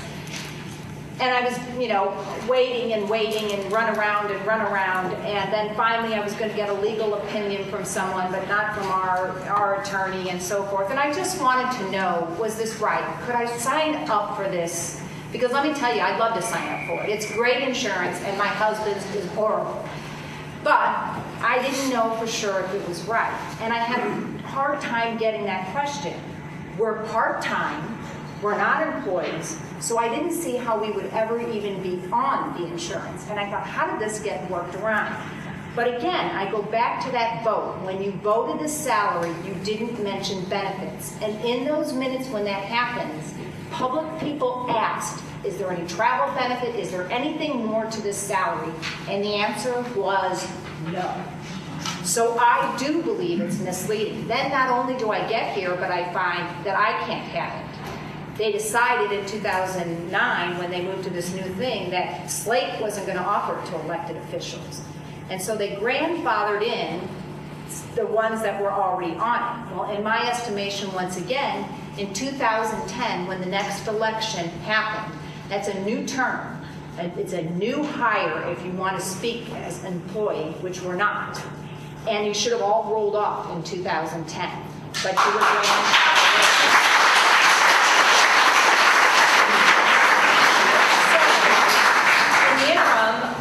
It has taken me forever to get an answer to this solution. I am sorry that it came to this. I thought this had been resolved before I left from Cincinnati, and everyone on this board was going to be going off of this insurance.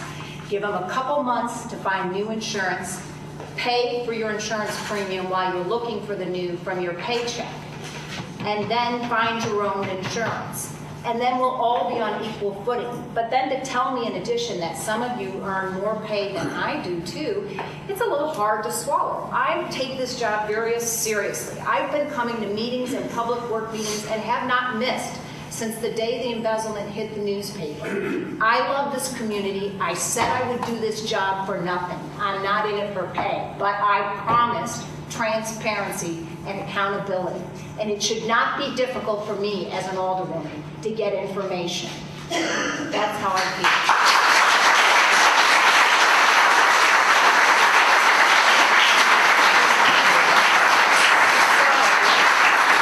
I will be moving that we terminate this benefit tonight under a new business. Any other comments? Your Honor, may I have the floor? Alderman Lane. Thank you, Your Honor. I'm the alderman that Mrs. Saunders is referring to that gave her bad information. I am on the insurance policy. I started in November of 2008. I was first elected to the board in April of 2001. I had no idea that there were benefits until one day that I went in and visiting with Mr. Seemeyer to go over things that we were dealing with in the legislative side. Sounded off that I didn't like the way my company, Seiler Instrument, was shopping our insurance benefits around and what they came back with. That's when Mr. Seemeyer advised me that I had an option. I took it. At the time, I also registered my wife. That's where the benefits came in, that I had my paycheck deducted to cover for hers. That's the information I passed on to Maureen, but I didn't make it very clear because I gave her bad information. Is it a bad thing? No. The Board of Aldermen didn't actually vote on this issue since 2001 because it's never come up for discussion. Under Robert's Rules of Order, the alderman cannot vote on an issue that financially benefits or subtracts from them. We must recuse ourselves, and we're supposed to do so before any discussion.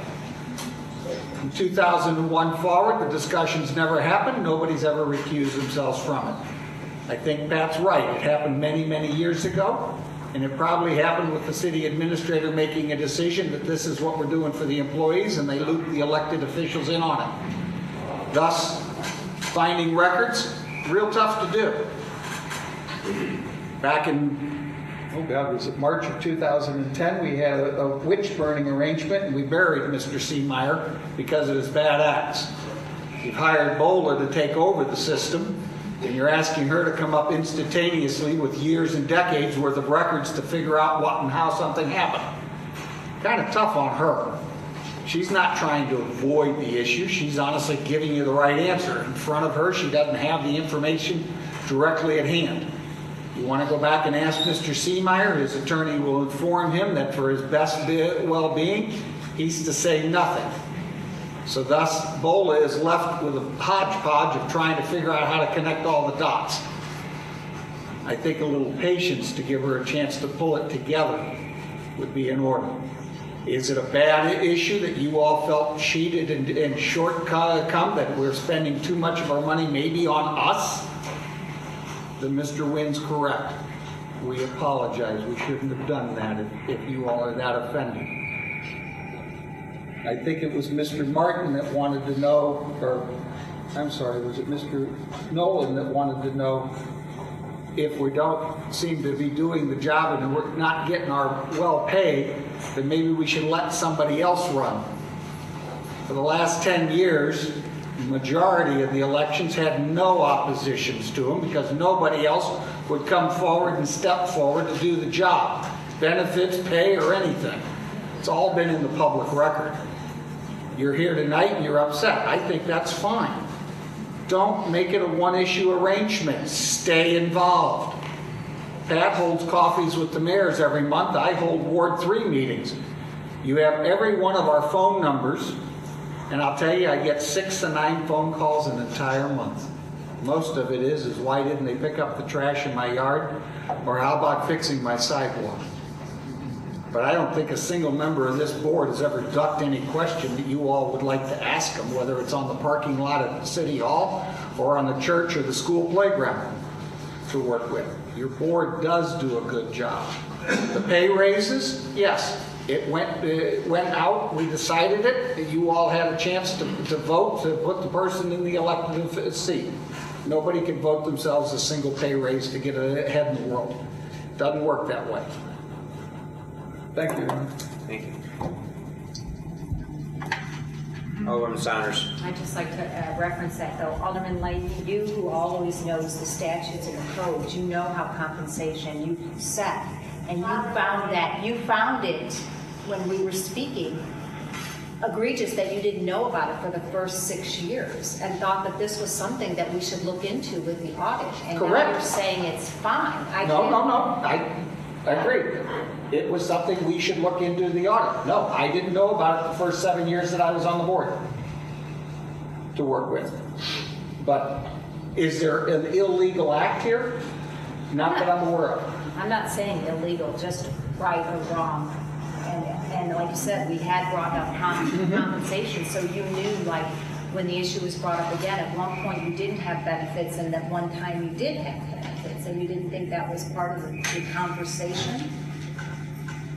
In the conversation, no, in the conversation that you and I asked, you asked about whether I knew that benefits were available. The time that I became elected a member of the board of the city of Brentwood, nobody came to me and said, by the way, here's the whole package.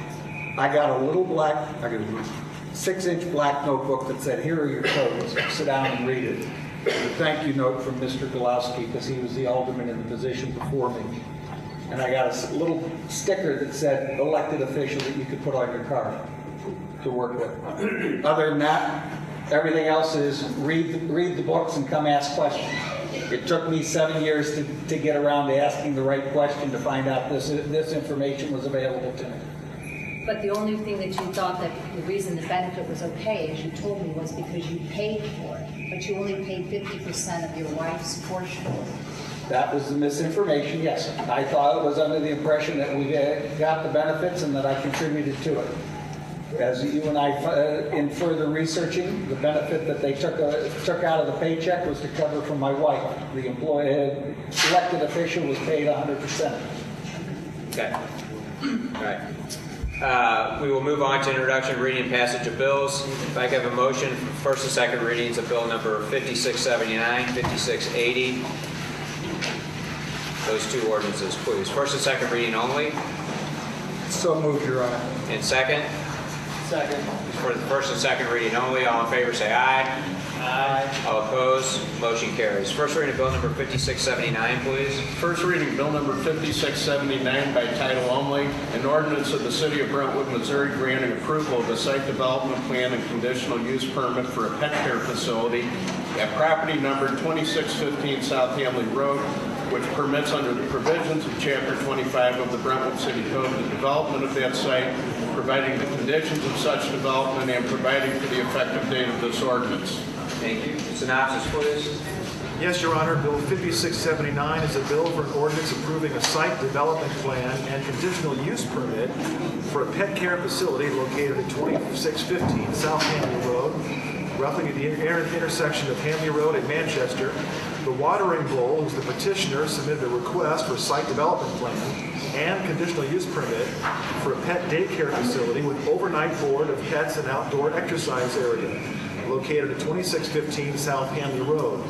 The city's Planning and Zoning Commission has recommended with a positive approval at its May 16th meeting. It's forwarded to the Board of Aldermen with their positive recommendation. Okay. Any questions? Second reading, please. Second reading, bill number 5679 by title only, an ordinance of the City of Brentwood, Missouri, granting approval of a site development plan and conditional use permit for a pet care facility at property number 2615 South Hanley Road, which permits under the provisions of Chapter 25 of the Brentwood City Code the development of that site, providing the conditions of such development, and providing for the effective date of this ordinance. Questions? Motion, please. So moved. Second, Your Honor. Motion is made by Alderman Nguyen, second by Alderman Leahy, to perfect bill number 5679 into ordinance form. Roll call, please. Alderwoman Saunders. Yes. Alderwoman Mansell. Yes. Alderman Leahy. Yes. Alderman Kramer. Yes. Alderman Robertson. Yes. Alderman Nguyen. Yes.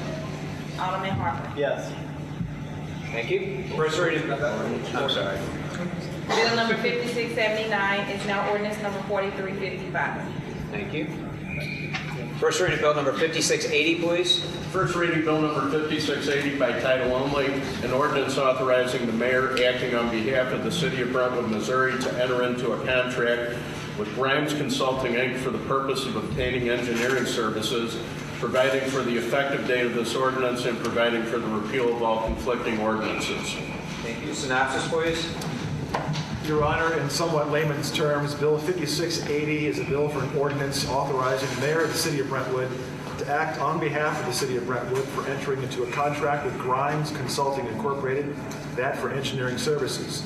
Approval of this bill would grant an exception to the bidding process so the staff could select an engineering firm to provide citywide professional engineering services until we undergo a request for qualifications, RFQ, that's citywide for engineering services this summer and or fall of 2012. Any questions? Alderman Leahy. Is the necessity of this bill to fill in for this building commissioner or inspector that we're looking at, or is this a different service? It's just for general engineering if we General need something. engineering. Right. They could do that if we asked, but. They could. Right. That's not what we're asking. Okay. Any other questions? Second reading, please. Second reading bill number 5680 by title only, an ordinance authorizing the mayor acting on behalf of the City of Brentwood, Missouri to enter into a contract with Grimes Consulting, Inc. for the purpose of obtaining engineering services, providing for the effective date of this ordinance, and providing for the repeal of all conflicting ordinances. You have a motion? Motion to approve Bill 5680 into ordinance form, Your Honor. And second? Second, Your Honor. Motion is made by Alderman Leahy, second by Alderman Robertson to perfect bill number 5680 into ordinance form. Roll call, please. Alderwoman Saunders. Yes. Alderwoman Mansell. Yes. Alderman Leahy. Yes. Alderman Kramer. Yes. Alderman Robertson. Yes. Alderman Nguyen. Yes. Alderman Harper. Yes. Bill number 5680 is now ordinance number 4356. Thank you. Resolution 980, a resolution amending Resolution 953, adopted by the city, adopting a city vehicle policy for city employees. Synopsis, please. Yes, Your Honor. This is amending a previous policy. Resolution 980 authorizes positions specified in categories 3, 4, and 5, the use of a city vehicle for city business purposes and not for personal use, to and within all continental states not bordering the state of Missouri, with written authorization from the city administrator prior to leaving the state of Missouri. The request would specify the anticipated dates of travel, the destination or destinations of such travel, and the business purpose of such travel. In the case of travel by the city administrator, the request would be made to and approved by the office of the mayor. The Ways and Means Committee has recommended approval of the amended city vehicle policy. Any questions? Alderman Lake. I'd like to make an amendment to Resolution 980, Your Honor. Would like to request the board to consider changing the 8 states bordering the state of Missouri to a 100-mile radius to the city of Brentwood.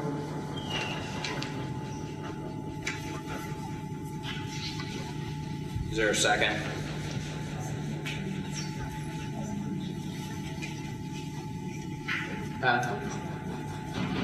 Well, I can't discuss it. I guess the motion dies, but can you explain why your rationale, please? The rationale is that the city changed this policy to allow the 8 states that connect to the state of Missouri when then Chief Knight needed to go on vacation outside the state of Missouri. The Ways and Means Committee, I think, voted and made that approval, and thus we changed the policy. Prior to that, the policy was 100 miles radius of the city of Brentwood, and I'd like to go back to that policy because I think it's more prudent. No, actually, we're changing it now to be outstate. It was 100 miles previously. That was never for Chief Knight to go out of state. We're changing it now at the request of the police department, primarily because of our DDA officer, our officer that we have working with the DEA, sorry, thank you, that he would have the ability to use the city vehicle if they were needed to be called out of state. So that is actually the change this time, is adding the surrounding states to that category, not restricting it. This is 2 different categories. That's in category 5. Category 3 and 4 also allows other specified positions to be able to use the city vehicle to go on city business. We have, for instance, people in the police department who have to go to Quantico for training, and at times they would like to drive there, or we have people in the fire department that would like to travel together in groups to go to training, so this would allow them the opportunity to do so.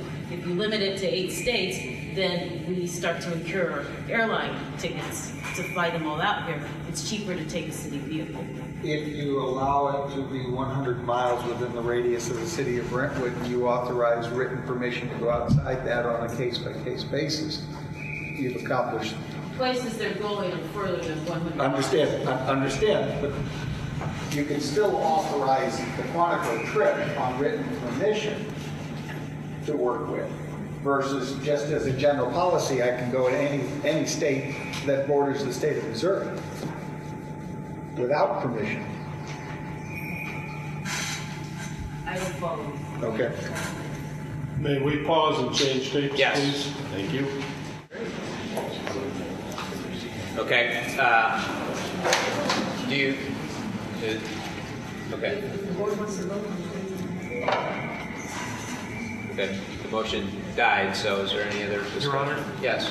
I'd like to make a motion to perfect resolution number 980 into a agreed upon resolution. And second? Second. Motion is made by Alderman Kramer, second by Alderwoman Saunders. Roll call, please. Alderman Saunders? Yes. Alderman Manston? Yes. Alderman Leahy? No. Alderman Kramer? Yes. Alderman Robertson? Yes. Alderman Nguyen? Yes. Alderman Harder? Yes. Thank you. Next item, accounts against the city. We have before us a warrant list. Yes, Your Honor. The Ways and Means Committee is pleased to present the warrant list this evening in the amount of $198,548.73. And we will open to the floor for questions or a second to the motion to approve. And second? I'll second, Your Honor. Okay. Any discussion or questions?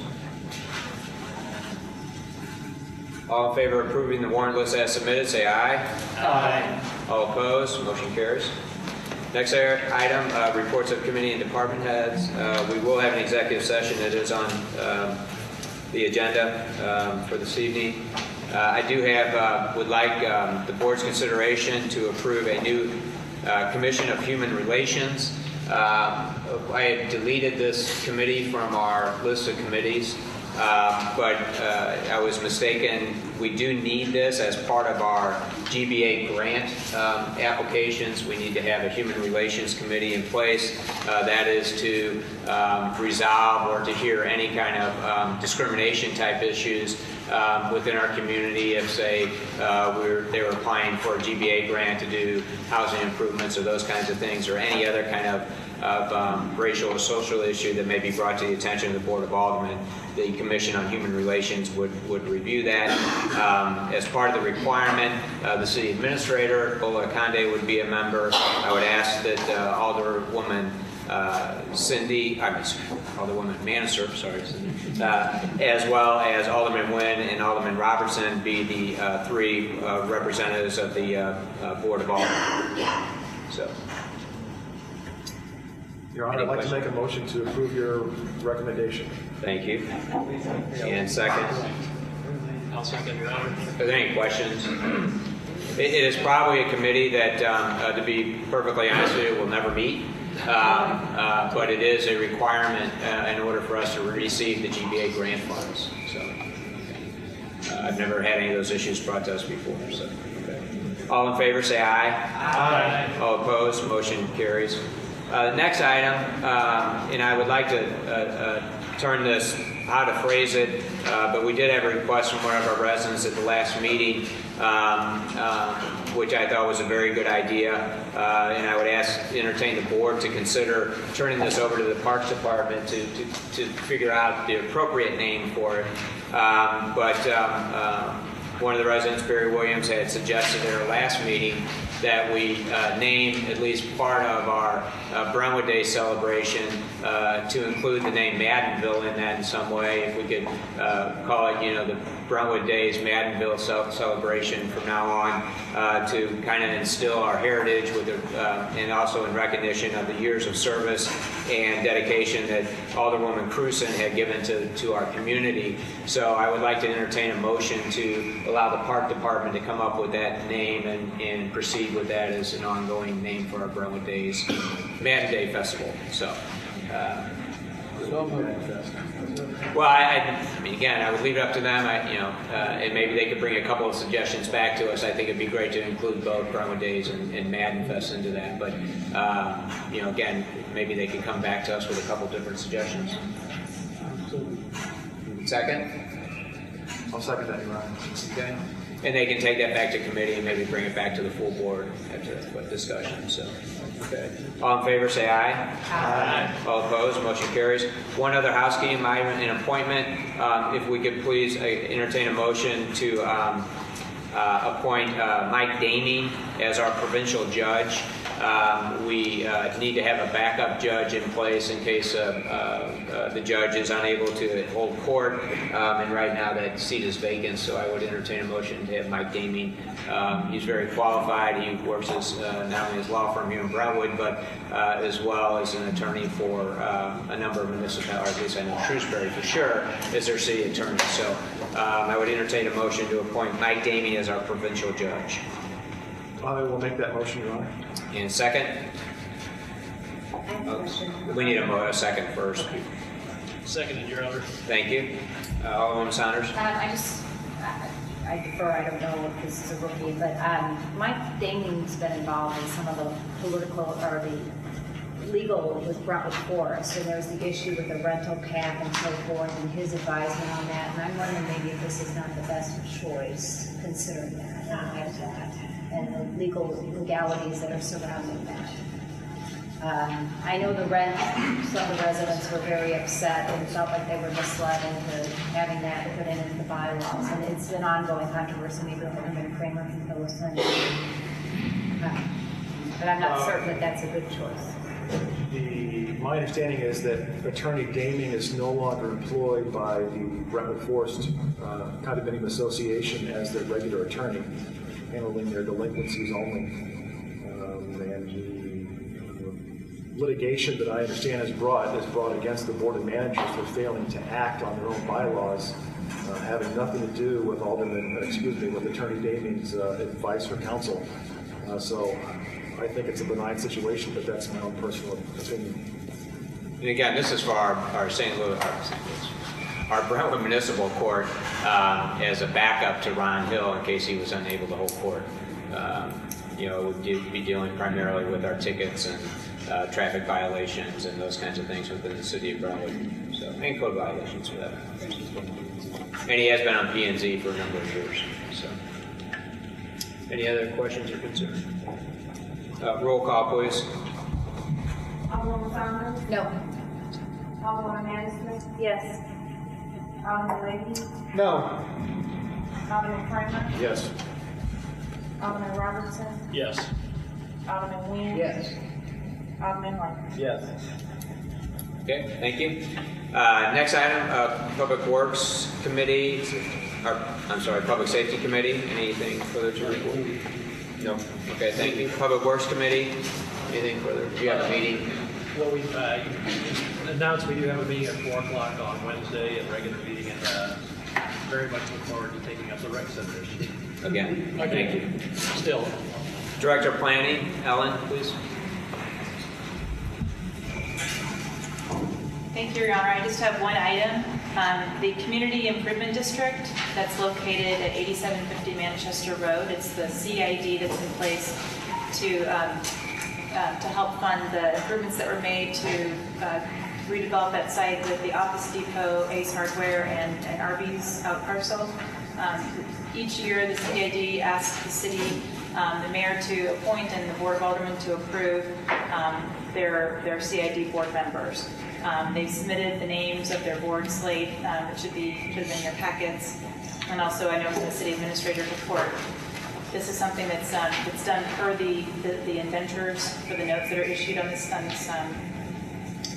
project, and it's something that's done annually. Again, it's the authority of the Board of Aldermen, given in the indentures, to appoint and approve the CID board members. Yes. Alderman Lady. If I may deviate a little bit, can you give us a balance of where they stand on the CID value and what the outstanding balance is? No, but I can certainly get that information. If you would be kind enough to share. Sure, yes. Thank you. We have a motion to approve the CID board for 8750 Manchester Road. So moved, Your Honor. Second. I'll second that, Your Honor. Thank you. Motion is made by Alderman Lay, second by Alderman Kramer. Roll call, please. Alderman Saunders? Yes. Alderman Anderson? Yes. Alderman Lady? Yes. Alderman Kramer? Yes. Alderman Robertson? Yes. Alderman Nguyen? Yes. Alderman Robertson? Yes. Thank you. Next item, Ways and Means, or Ellen, I'm sorry. I just had one other quick item that we did receive the insurance check from the owner of the sports attic.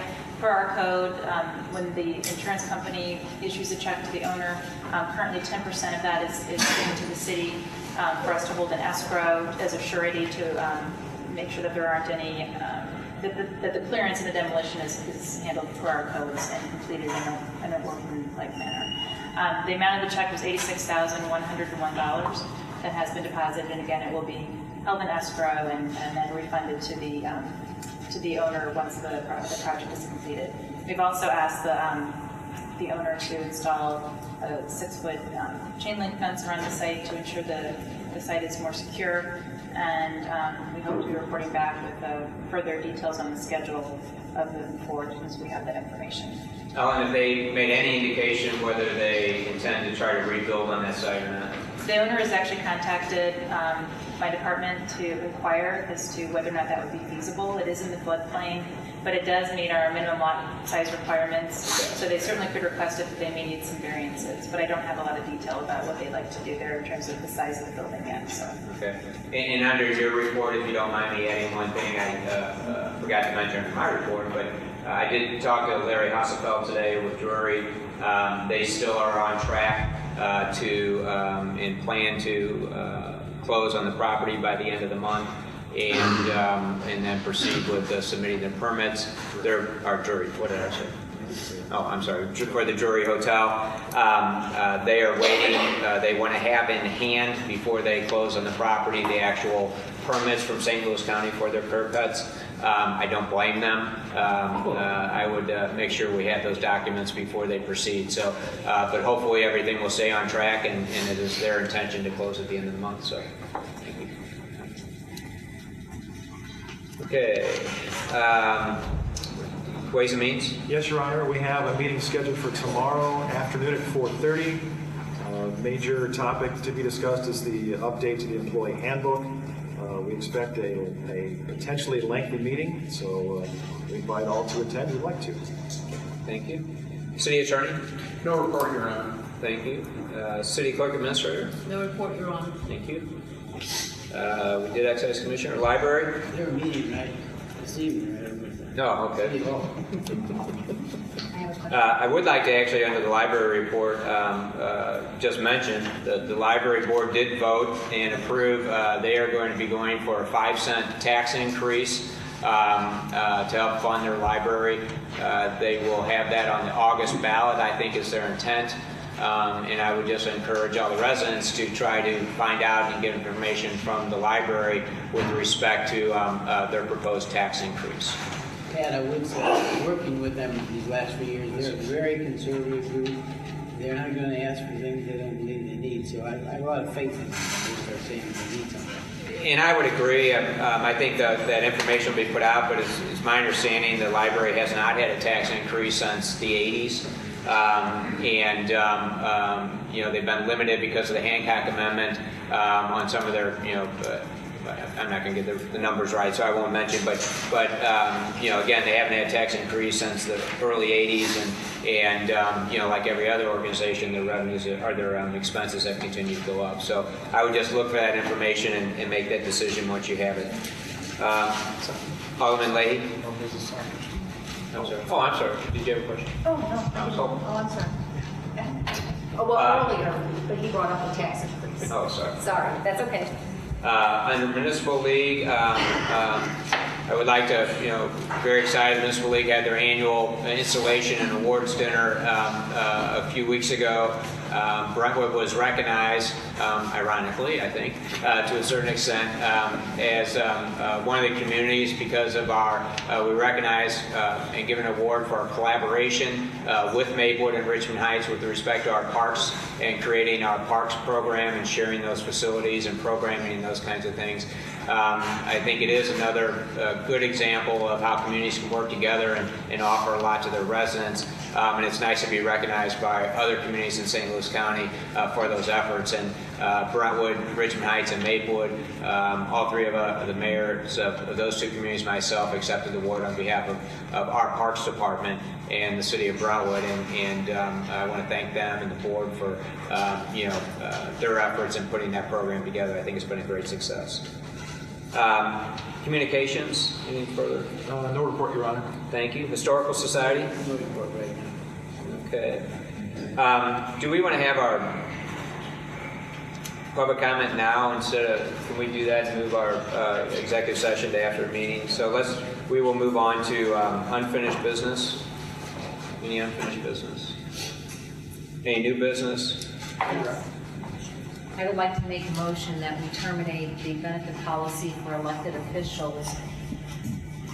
And it should have been terminated, the policy should have ended in 2010 when Slate had changed allowing elected officials. They should have brought, the alderman should have at that election fallen off of the benefits. So I'd like to reinstate so that we currently end the benefits for elected officials. Which should have been done, which policy, I guess, was incorrectly put in place by Chris Seemayer. And so, therefore, it wasn't voted on along with the compensation. Therefore, we should terminate it effective immediately. Maureen? Yes. Excuse me, is that a motion or is that It's a commentary motion. slash I motion? mean, well, I guess this is, and maybe I can have help with the motion from the attorney. Because we can't vote on our compensation as far as it'll be in effect the next term. No, you can reduce benefits. Oh, you can reduce, okay, then I make a motion that we eliminate the benefits. We do allow a grace period of like 6 months or 3 months, let's say 4 months, so that individuals can find other insurance, and in the interim, they pay the premiums for their healthcare and dental and vision. That's my motion. Is there a second? Your Honor, point of order. Okay. If I may, and forgive me while I find the right paragraph, because I gotta go. I thought I had it marked.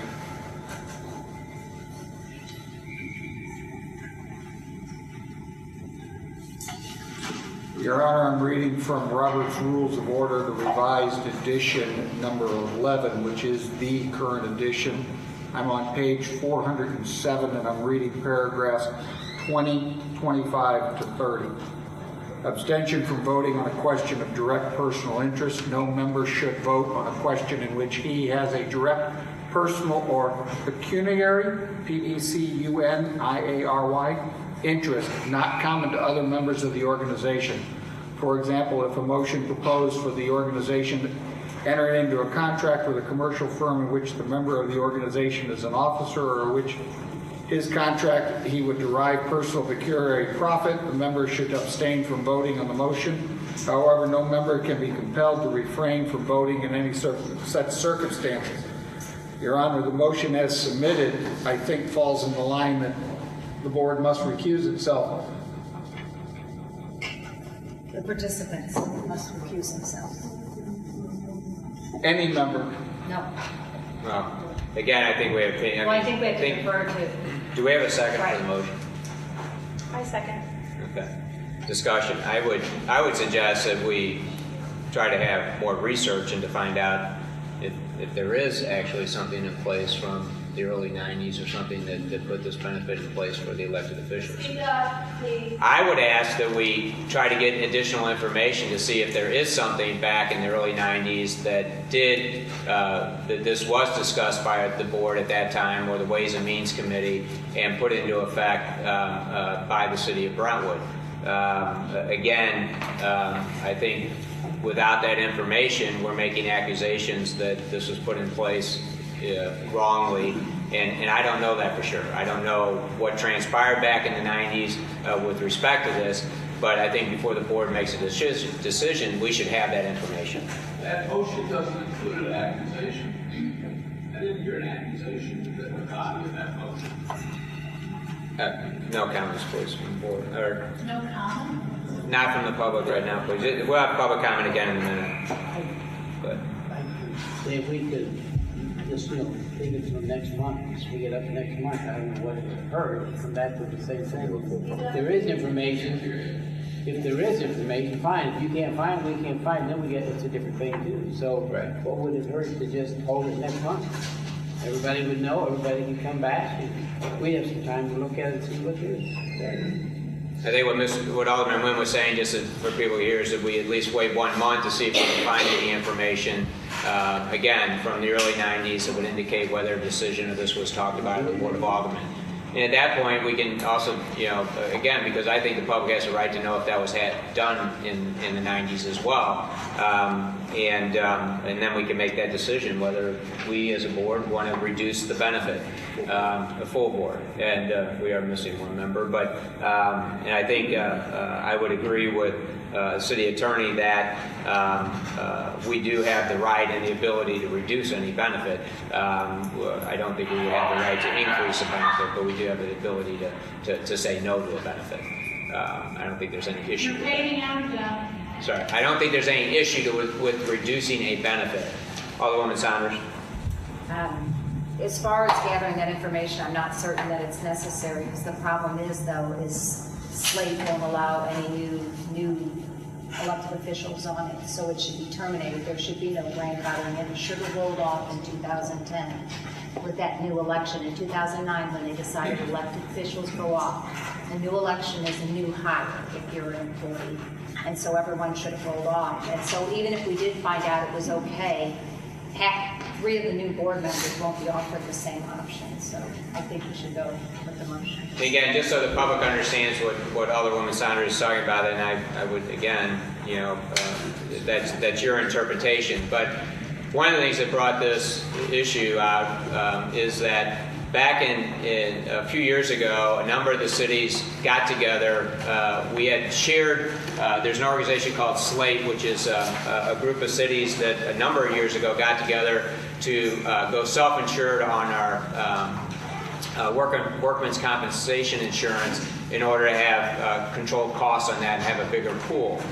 Over the years, they had talked about going self-insured for health insurance, but because every city was different, offering different benefits and timing and those kinds of things, it was very difficult to get a consensus. But in the early 80s and into the mid 80s, when health insurance costs started skyrocketing for municipalities anywhere from 10, 15, 25% on an annual basis, it kind of forced the cities to get together and form a pool and become self-insured.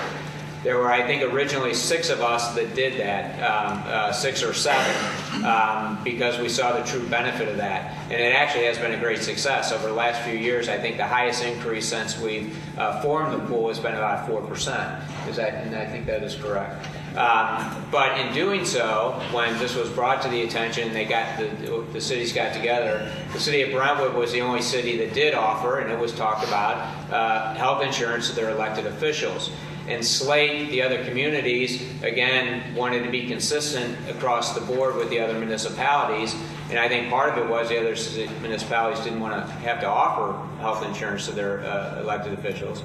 What they decided to do was grandfather in the existing elected officials, and then but would not allow any new elected officials to come into the plan. And that way, at some point, it would phase out the elected officials. And Alderwoman Saunders is contending because there was an election, they all should have fallen off. But I don't think that was the intent.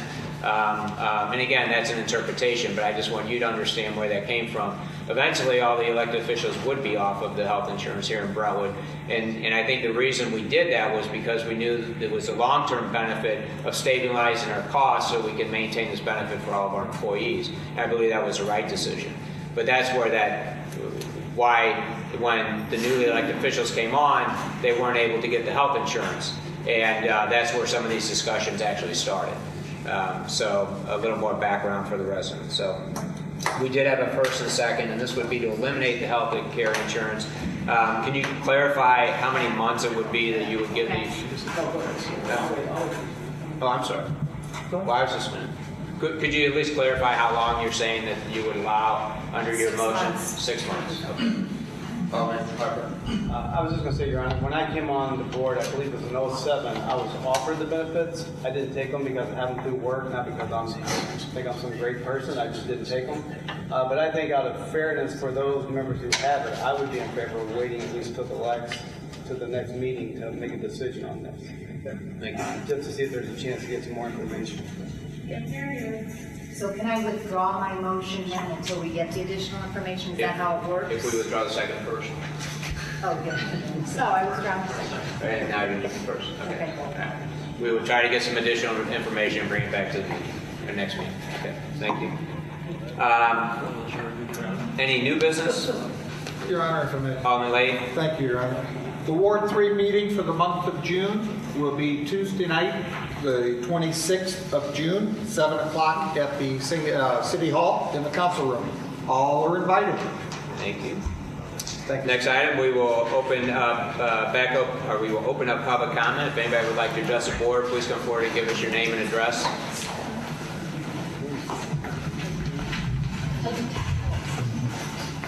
Susan Lee, 8611 Eulalie. I'm here to talk about Eulalie and the problems with traffic that have been ongoing forever.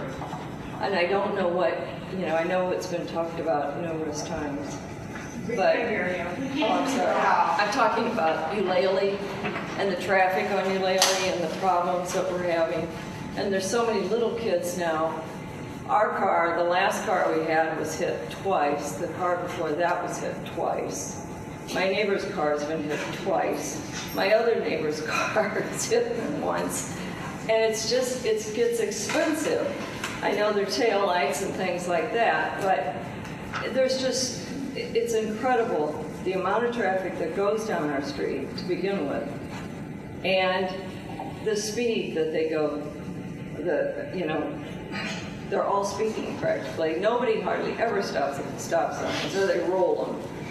And I don't know what can be done. I don't know if speed bumps are allowed in Brentwood, but that would be probably the easiest thing to slow it down. I think the neighbors are, agreeable to one-way traffic, or, signage that would say something like residential local traffic and use alternate routes for Strassner, and now that Strassner is, open, and Brentwood Boulevard, or Manchester Road, I'm sorry.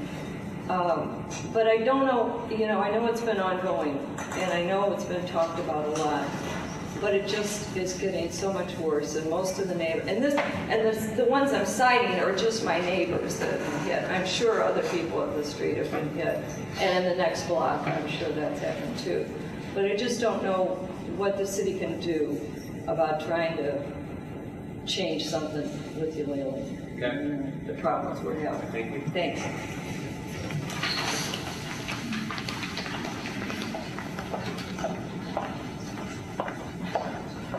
Karen Smith, 8930 Brentwood. I would encourage, as part of this discussion that we've been having tonight about the benefits, to kind of benchmark with what's going on in the other communities. From what I understand, and from some of the aldermen that I talked to in other communities, it is not customary to receive health and life insurance at no cost. And several of them commented that even more questionable is the pension benefit. They say that they've never heard of that happening as well. And, Lee Wynn, your contributions to Brentwood are very, very admirable. No one is questioning that at all. The benefits you receive as a school teacher, that's not what's at question here. It's the benefits that have been in place for 20 years or so related to the Board of Alderman position. Those are the benefits in question. And from what I've heard tonight, there's kind of two things. It's the discrimination that was not uniformly offered. There were some aldermen that didn't know about it, and I'm not quite sure what or how it was determined who got offered these benefits and who didn't. And then the second thing is whether that is really the right thing for us to be doing, especially given some of the changes in the way the benefits are administered. I would also like clarification on the employment status. In an email that I had gotten from Bola in August in relation to some other questions that I was corresponding with her about, she had said in August that you are not considered employees. And yet tonight I heard that you're considered full-time employees for purposes of the benefits. So I don't understand how you can be not employees and then full-time for benefits. I'm not quite sure how that works. And I would like an explanation on that. In regards to the person earlier tonight that commented on the budget, I will agree that in previous budgets it was hard to tell that the benefits and the pension were being paid out to Board of Aldermen because that budget was so thick and it was hard to get through. The new budget process that BOLA has implemented, I think, is an improvement, and I periodically share our budgets with some others outside of my community, and all of them commented they saw those budget pension, health, and life insurance benefits standing out quite visibly in there, and they all questioned it. I did have a list of questions, BOLA, that I had submitted related to the budget. I believe that question is in there. And another question is, are there any other compensation benefits that we don't know about? Like, for example, the rec center, do you all get free, rec center privileges? Are there any other benefits? And in determining what the compensation should be, I guess, what is the methodology that's used? And again, I don't know if there's some benchmarking that could help us determine that so that we can understand and get more on target with what's going on and what's customary.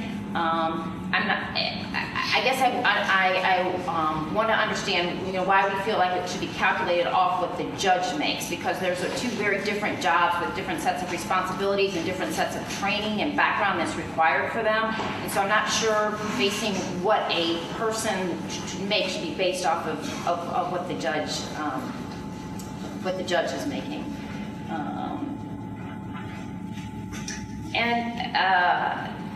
I think, Andy, you had commented that it's not possible for the Board of Aldermen to vote on something that, I'm not going to say this quite right, but impacts you financially. So did the residents vote for that increase in compensation in 2000 or whenever that happened? I don't know if somebody can comment on that. Like, who voted in that compensation increase? I'll address that again. Okay. And then lastly, if that doesn't seem something comfortable that this board is voting on, maybe we could, have a discussion about that and maybe even consider putting that on the ballot in August or November. Thank you.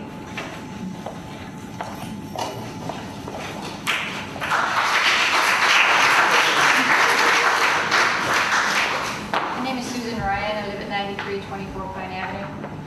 We can't hear him now. My name is Susan Ryan. Closer. Keep your back right. I live at 9324 Pine Avenue, and I have lived in Brentwood for 14 years. And I hear from most citizens that most people have lived here their whole lives, and so Brentwood appears to be a very nice community that people want to live in. I would agree with you. I have not been involved in Brentwood except for the past year, and I have become very involved from an issue, and I intend to stay involved because I think that each of us should be a part of our community, and each of us should come to more meetings so that we understand what is happening and that we can hold people accountable. I can say that I am very thankful that Maureen is now on the board. I feel that being open and honest and fair and transparent is the way that we should govern. We are all decent people who can understand reasonable compensation, reasonable consideration, and we shouldn't all just jump on the bandwagon. And I think that perhaps what's happened in Brentwood, I can't say because I honestly have lived on the corner of Pine and Hatton and been ignorant and naive to everything going around me. But perhaps sometimes when we have long-standing government, things happen. We all understand this. And as we have a greater and broader government with more community involvement, it will open our eyes to perhaps practices that should not have been happening. But it is up to us to be respectful, considerate, and ask the right questions, and ask and have the right answers back. I cannot tell you how much Maureen has answered me, how often she has responded to me, and it is the most refreshing thing because I felt captive, helpless, hopeless through a situation that I was involved with. But it's up to us. We're all good people, we all want to live in a good community, but we have to ask the right questions and be respectful so that we're all a part of the solution and offer good suggestions forward. We can't just badger people, but I understand that historically in Brentwood there's been the good old boy network or these people get it, these people don't. I don't understand any of that. I'm not a political person. I'm just a good person living in Brentwood who wants to enjoy her home and be involved with good people. And I hope that all of you do too. So thank you.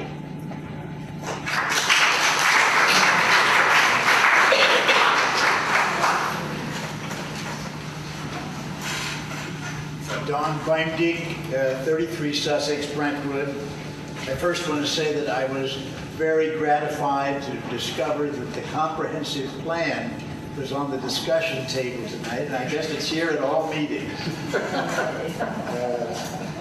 And I think it's time to revisit some of those objectives. And I don't recall whether the comprehensive plan dealt with the issue that the mayor has raised this evening about the future of the ice rink specifically. It may have been a general community facility. But the question I have is, I found online a digital copy of the study of the recreation complex, 80 pages or substantial document. And there was some question here this evening about the accessibility of this. And I wondered if what I saw online was the current version of that study. Are there multiple studies? I think it is, Don, but we would have to check to make sure. I'm pretty sure that is the most up-to-date study. Yes. Because there's some very good information in there. One of the points, and I thought the whole focus of this meeting tonight was going to be rec center, was that only 8% of the households in Brentwood use the ice rink.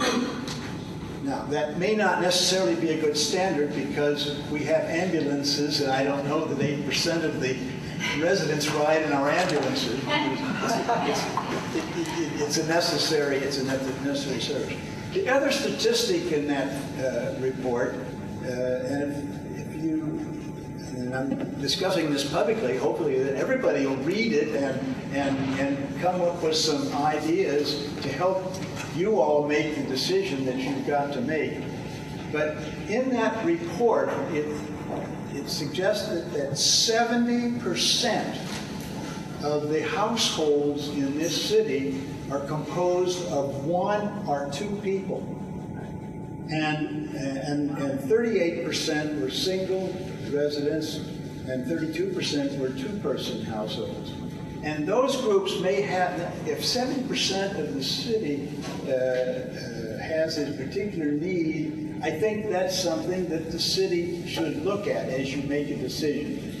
But the statistic that was most impressive to me was that only 8% use this facility, and is that a good use of our resources? So, thank you for keeping the comprehensive plan before you, and I think the city website is a great source of information if you run through the options and open them up and then read them. Thank you. Thanks, Don. Last comment. Right. I forgot to say something that I thought was very important. And in relationship to people wanting to run for government, and in case you all don't know, the Ward 1 was very contentious, it was ugly, and no one would want to subject themselves to any of what happened in the Ward 1. So we need to make certain that if we're going to have, a greater population want to be involved in these positions, that we support a good, open, honest campaign and not to ever have such ugliness as what happened in Ward 1. Because we should all be ashamed of what happened in that election. So to have anybody want to step up and be a good person, we shouldn't ever, as an entire team, stand behind having good people. So, thank you.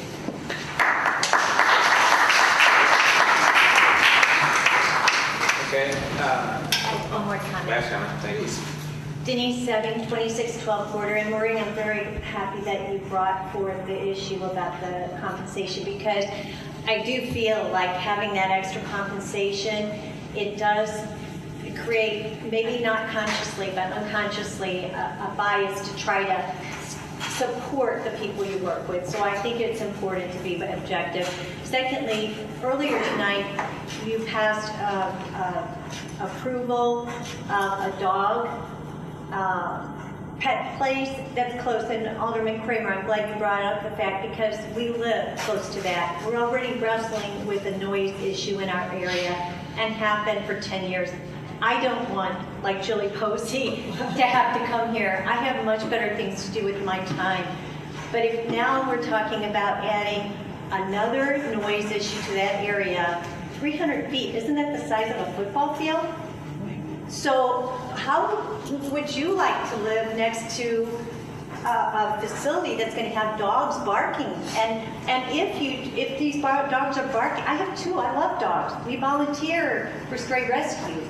But having those dogs barking 24/7, they said they're not going to be out, but they're still going to be in those kennels. And how soundproof is that going to be to the residents living in that area? So if you're going to have that facility come into play, I think we need to have ordinances, enforceable ordinances, so that the residents aren't having to spend their own money hiring lawyers to address living in a peaceful environment.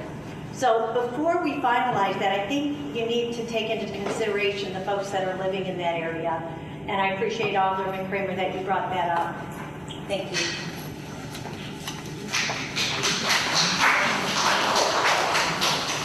Okay, can I have a motion to go into executive session, please?